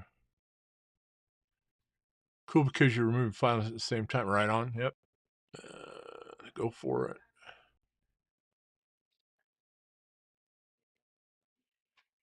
USA Market has some really nice stones. Learned about that from these ones. Oh, cool. I'm going to mark that one here, and I'll try to remember to come back and check that one out. The USA Market is that's new on me. For some reason, I missed that one.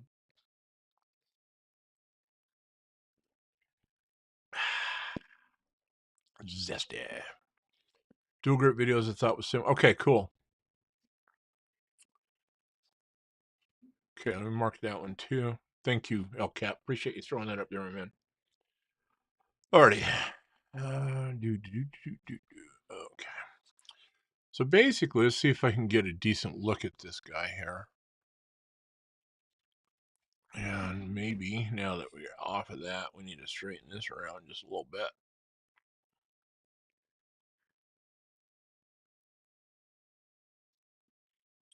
Okay. Yeah, like I say, I got the camera in a different position tonight, guys.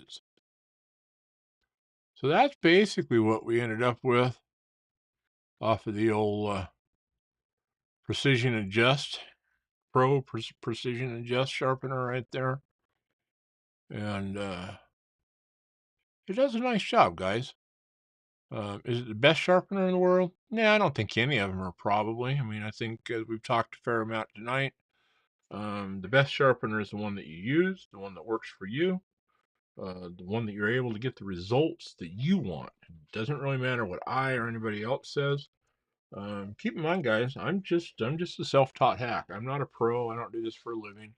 This is just what I figured out on my own. There's probably a lot of stuff that I do that's wrong, and I've just figured out a way to make it work. So if it helps, that's my intent, is to try to help you out. And if I lead you in the wrong direction, please, I'm open. I want the feedback. I want to hear if you disagree with something I'm doing, if you have some constructive criticism on how I can improve something. Whether you leave a comment on the video, whether you send me an Instagram message or an email, yeah, I'd love to hear.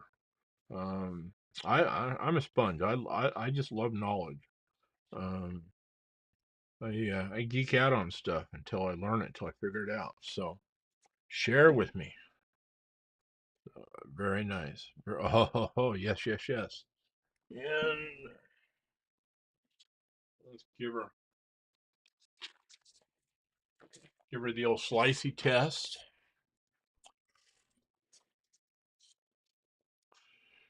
Oh, is that what's going on? He's pushing for those guys. I noticed he's kind of swapped around a little bit, a few times, but you got to do what you got to do, especially when you're trying to run a business. So, uh, but let's see what we got here, guys. Let's see how we did. I don't know. What do you think?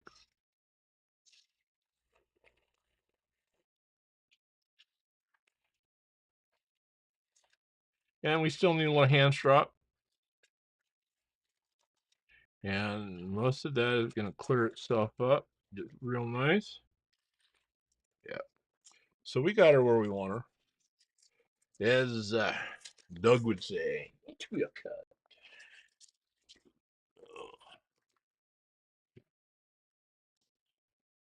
Hey, Dwayne, what's going on? You are right. It is a little bit different than Lansky. We had one of the original Lanskys when we were kids, and amazing. We got anything sharp. The rod was always bent in a million different directions and stuff like that. It worked. We always ended up out on the old man's bench stones, though.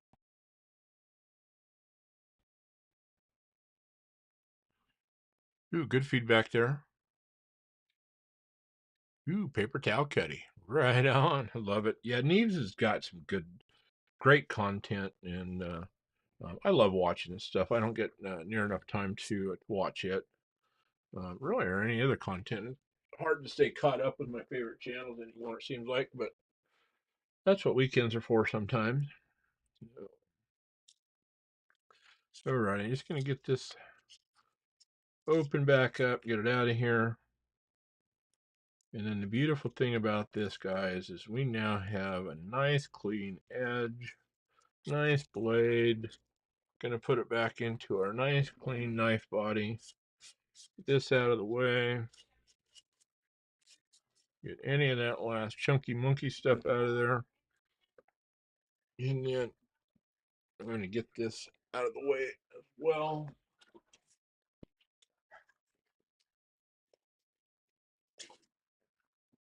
And we'll get the old pad out here. And of course, I forgot some of our parts over there when I did that.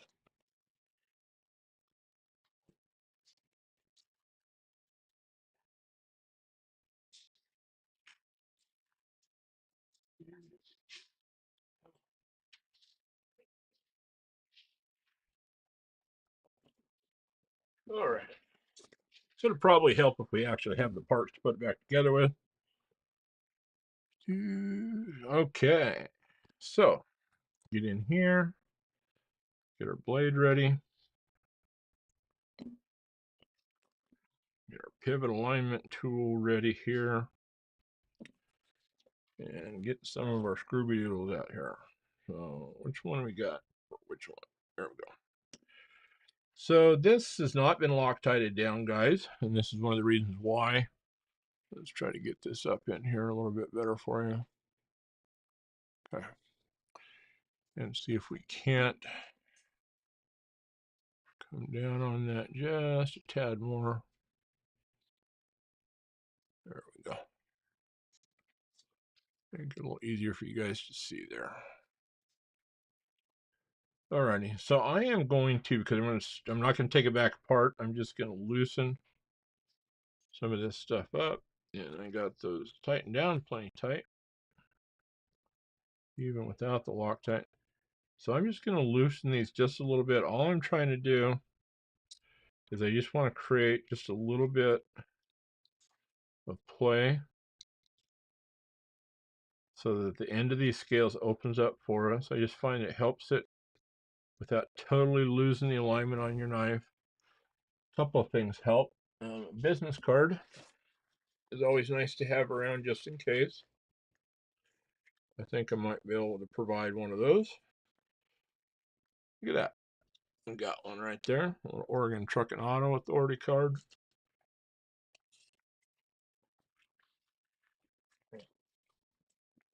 Okay. And then, oh crap, I forgot the washers.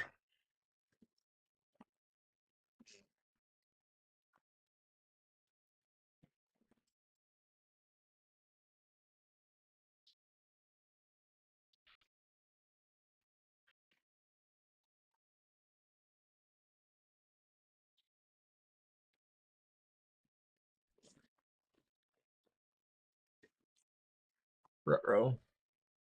Ruh-roh, Shaggy. We lost one of our washers. It's probably just over there in the dark where I can't find it.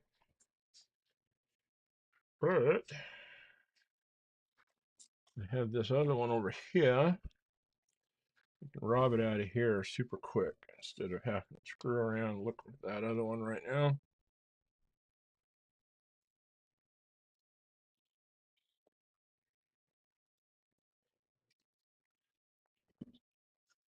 Here, I'll show you what happened last week. This is that blade from last week on the Wicked Edge, guys.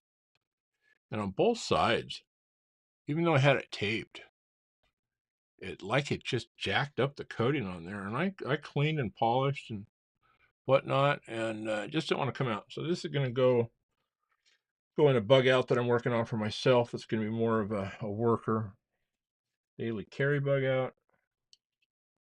There we go. And we got our sacrificial washer that we need to get. That other one, I think, is sitting in that dark corner over there in that little container where I set it. And we can get these guys, and let's get these things wiped up a little bit. And we're going to throw a little polish on them. Need to fill my little alcohol bottle up there.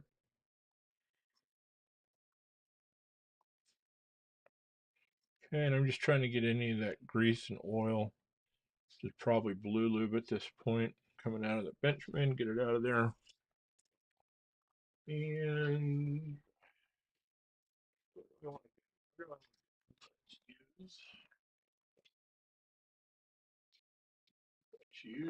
I'll use this guy right here.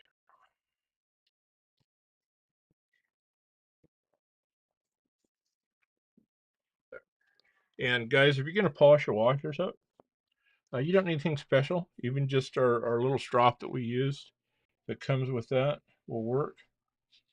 And literally, just put them on your strop.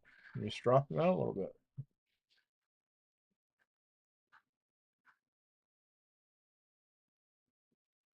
Just get a nice little polish, smooth them out.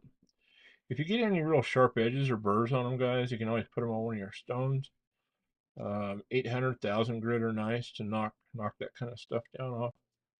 But mainly you just want to make sure that they start to take on just a nice polish and they get smoothed up. I don't like to totally smooth them out.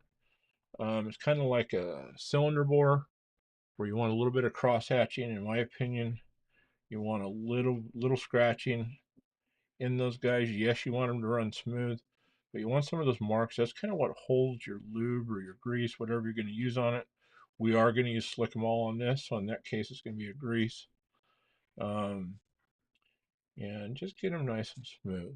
All we really need, and that's looking nice. And we just kind of clean any of that compound off of those really quick here before we slip those guys in. Okay, so we got one there. Got our other one there. Set that guy to the side for now. Okay. We got those guys. Come in and make sure that this guy is very, very nice and clean. Right where we're going to do all this work. I just keep one of these little guys. I throw some alcohol in it. Just makes for a nice applicator.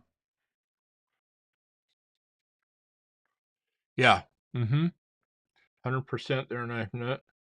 Figure 8 or just alternating, cross hatching. Works really well.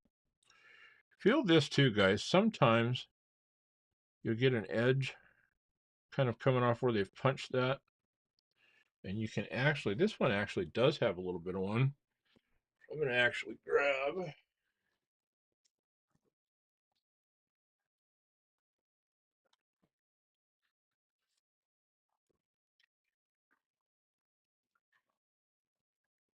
Okay, so in this case, I'm going to grab this Wicked Edge is one of my stone holders for that. This is a 1500 2200.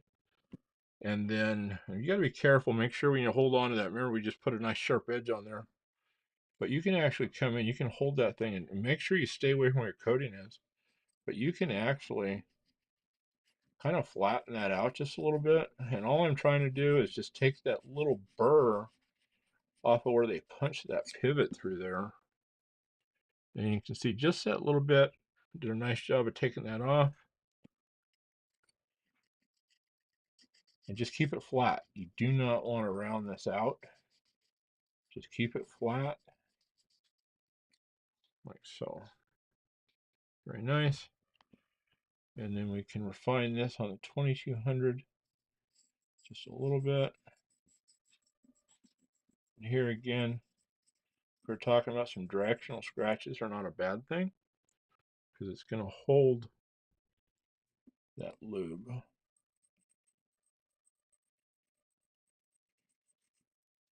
Okay, let's clean that up nice. And I'll tell you what, especially on that where it's all concealed, you can get away with it. If you can feel it with your finger, then it's going to create friction in there once you got it in there. So I do want to make sure that we got the alcohol clean. Sorry, keep pulling off the camera there. Okay. Let's bring our old slick 'em all in here. There we go. Make sure we got it out. Just kind of like to do a couple little dabs around the side like that. I like to put a little bit inside that pivot. And same thing on the other side.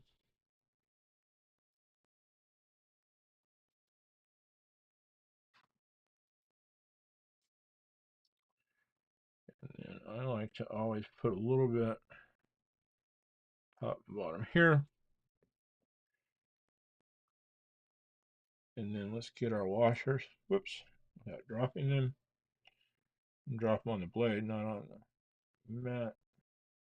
Get that guy in. And the slick 'em all is cool, guys, because sometimes the lubes, especially like thin KPL, sometimes the viscosity is not enough to keep them from wanting to slide. Sometimes it is. And then I like to just come in, get those washers on there, and kind of just get them a little bit pre-aligned. And you also see how that lube is on there? Having a little lube on that pivot alignment tool, in my experience, is a good thing. So now what I like to do, now that I got this one, I like to pinch the washers between my fingers. And then we're going to take our knife, and because we loosen those screws up, we've got just a little bit of play side to side. Come in, and I like to start to hold it in. Make sure those washers are holding them. If you start and you kind of hold them as far as you can before you go in there with it, then you can kind of just keep pushing, usually. Let that guy go all the way in. If it wants to hang, this is where that business card comes in. You can kind of push those washers back in. And I like to kind of start bringing the blade around a little bit. We'll try to get that out of harm's way. And get it in where you can kind of start to see these guys lining up. I like to make sure I got one washer started and kind of captured, or at least close to where I want it. And this guy, I don't know if you guys can see it, that washer is still not all the way in there. Take that business card, come on in here, slide that thing right in there, and push that washer right into place. Now, I want to pull my pivot with my flat side on my clip side. It's just the way I like to do it, which means this tool is going to need to go in from the show side. And then on the bug outs, usually that detent, that flat spot, is going to be facing straight up in most cases. So get that guy coming through here. And then what I like to do, guys, is use your hand and pull that crossbar and start to work that through. And if you want to, you can even let that blade drop a little bit and just rest on your mat. And if everything goes well, you just kind of wiggle and you get it all captured. And now we've got that thing back together just that quick. So what do we got, LCAP? With the M4 blades, I coat all of the exposed metal to try to cut down on rust risk. Still doesn't make sense to me that the M390 Tang is left coated and the M4 machine draw. I know, right? What the heck is up with that? If anything, it should be the other way around. In theory, if you're maintaining your knives well and stuff like that, and you're keeping lube in there, shouldn't really make that big of a difference. However, it could if it got dry in there. And yeah, why? I agree. Okay, great point. Now we're going to come in here, guys, and we're going to get our pivot ready to go in there. Just taking that apart. Not a bad idea to lube your pivot. Thank you, Mr. Zach Stuff. I appreciate it, sir. I'm not screwing it up too bad, I hope. And I like to get just a little good lubiness in there. Get that flat part facing up. Start to work it in. And I don't like to just shove them through. Hold it up here. Pull that crossbar back. And it's going to take pressure off. If you need to, come in here from the other side, like I just had to switch hands. And you basically just want to twist that thing. There you go. Once you kind of get it going, hold pressure, and it should push right on through, just like so. So there we go. Now we got her back together. And I'm going to start to Loctite this guy down. We've had it together once, and we like the alignment. And so I know that we should be able to just go back and tighten this guy down, pull it into alignment. And where'd it go? Let's get our P10. I do like the Loctite stick here. Use a lot of the liquid and stuff at the shop for stuff. And there's a time and a place for it. And I got way too much on that guy. Holy moly. I'm going to take some of that off there. This stuff's just a lot more controllable, guys. Okay, we'll get that guy in there. Come in, and we're going to come in. And if you guys were watching, we were monkeying with this last time, you'll know that I like to crank that pivot down right to there. Let's make sure we're not too far off here. See where we're at. Let me get a better look so I can kind of see it.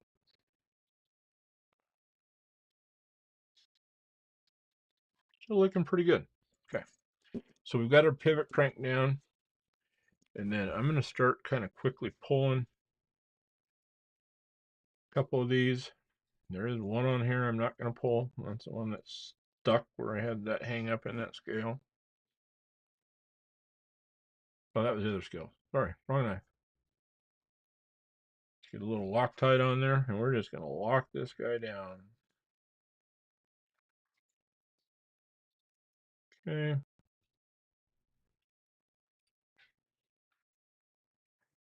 What else we got?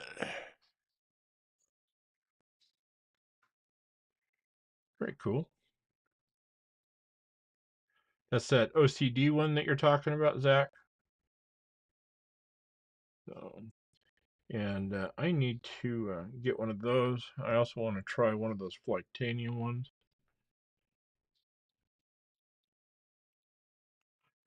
But even this Essie guy, and it gets a little sticky sometimes. Like I said, I've kind of gotten where I just kind of lube it up a little bit, keep it from hanging so much. It does a good job. So, and having not used these other ones that Zach is talking about, I can't speak to him. I know watching him, they sure look like they're an improvement over this one, though. So,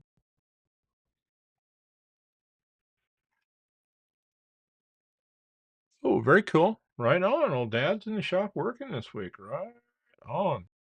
Boy, how was Old Dad's head after that round with that cast crank stuff the other night? He was very tuned. And at 122.5 proof, it probably didn't take a whole lot. Okay, I will come back and get those here in just a minute.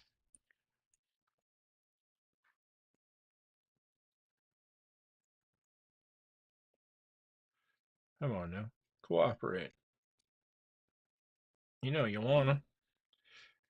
You know you wanna. There we go.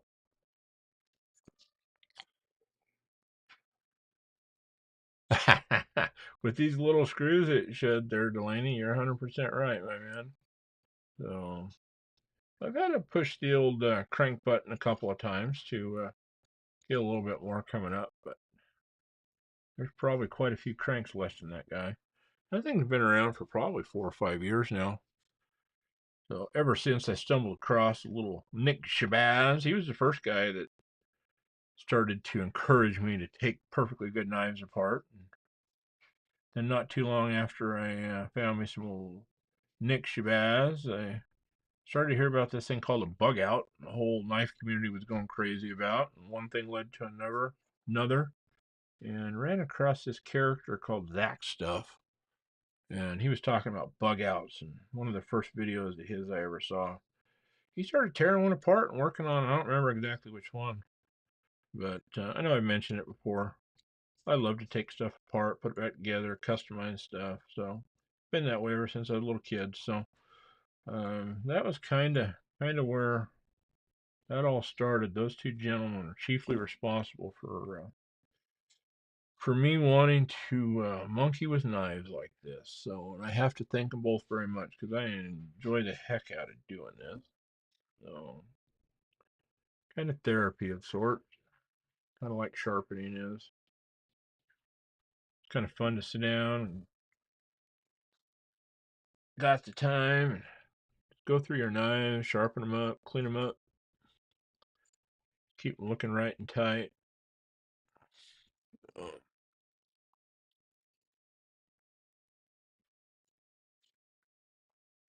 there you go. Yeah, no, Delaney, if you haven't never used this stick, um, I only have the blue stick. I'd like to maybe get one purple, and I don't know if they make the purple on the stick. I use purple a little bit at shop, which is kind of in between the blue and the red, the permanent.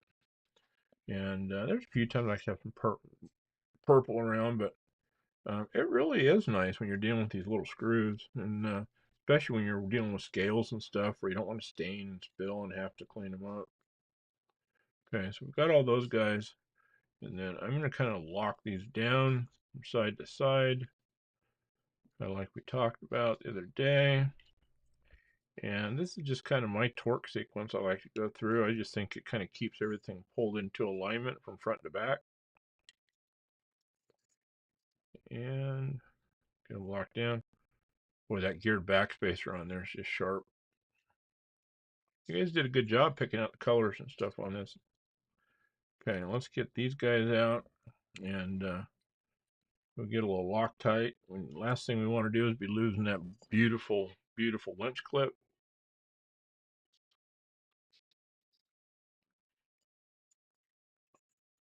And we'll get that guy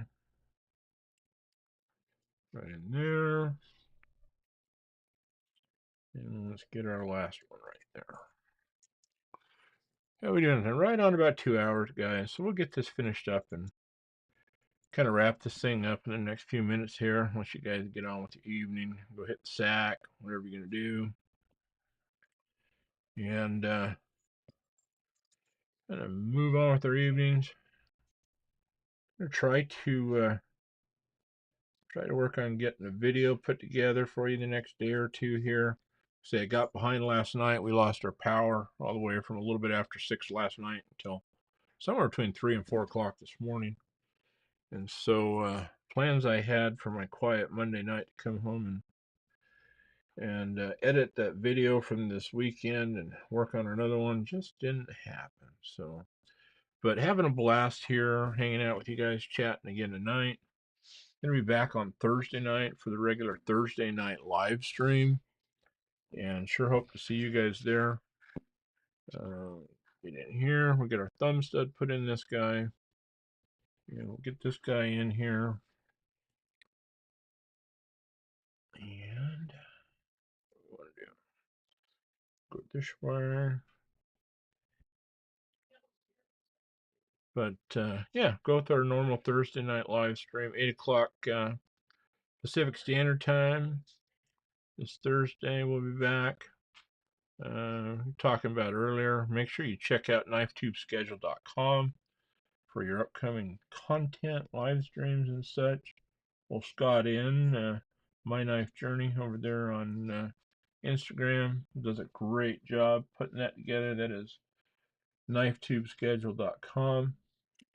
But don't miss out on all your favorite live streams and stuff throughout the week, guys. I'm going to get another bit and back this up here really quick. And we want a T, what do we want? We want a T6 for that, don't we? Which I think is right there. And we're just going to get a couple of these guys going. And I like to do these thumb studs when they're in the knives, guys. Give you better control with that blade, and the knife can help you hold it. And just snug them down. Okay, so we're nice and snug there. And then we've got that pivot cranked down so that thing is not going to budge. Make sure that we like our blade centering again. Make sure nothing moved on us.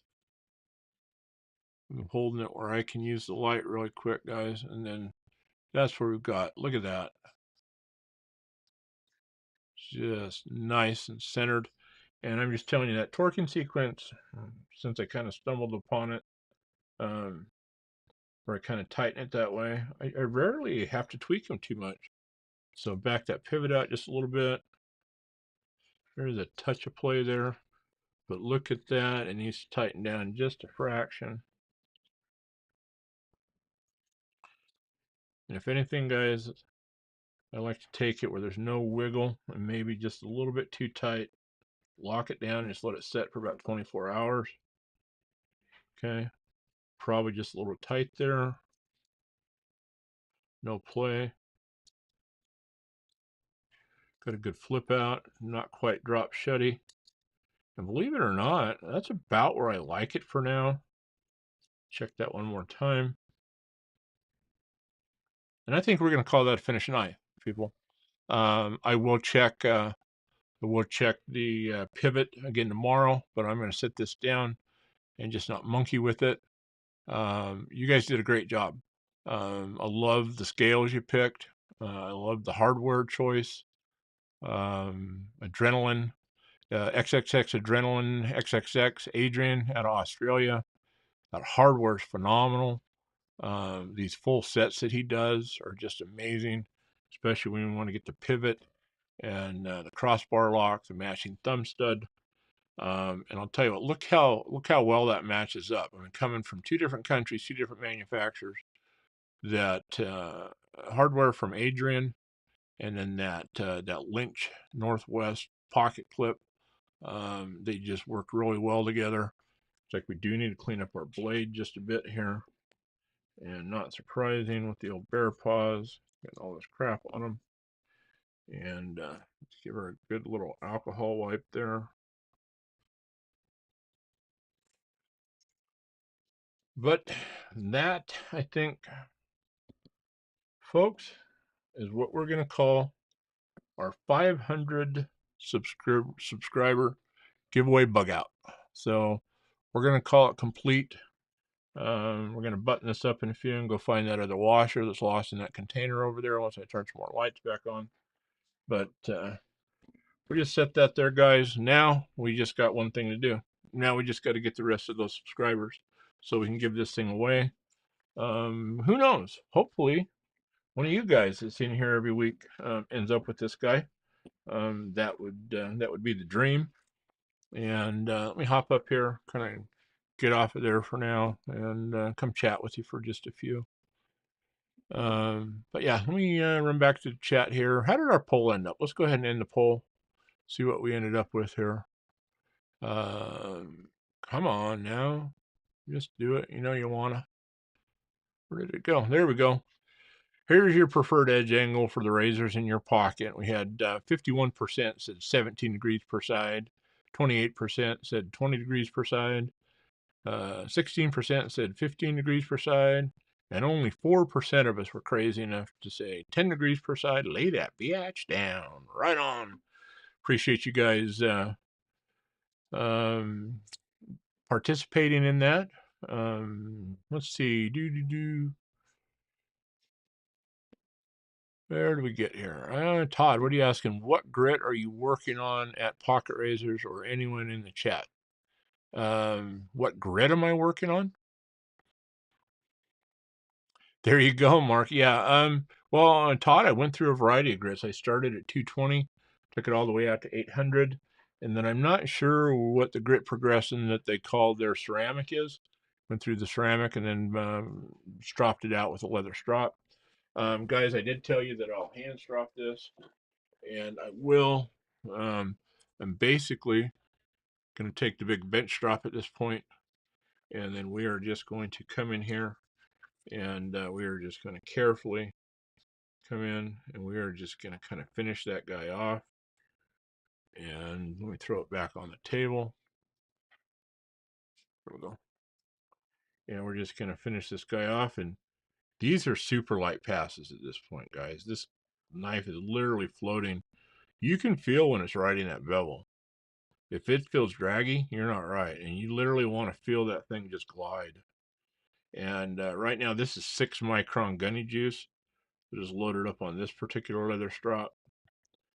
And it's just going to make this thing super, super sexy and sharp.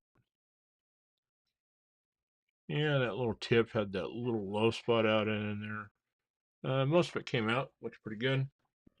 And then let's get us our old little tester over here, and let's see what we got here.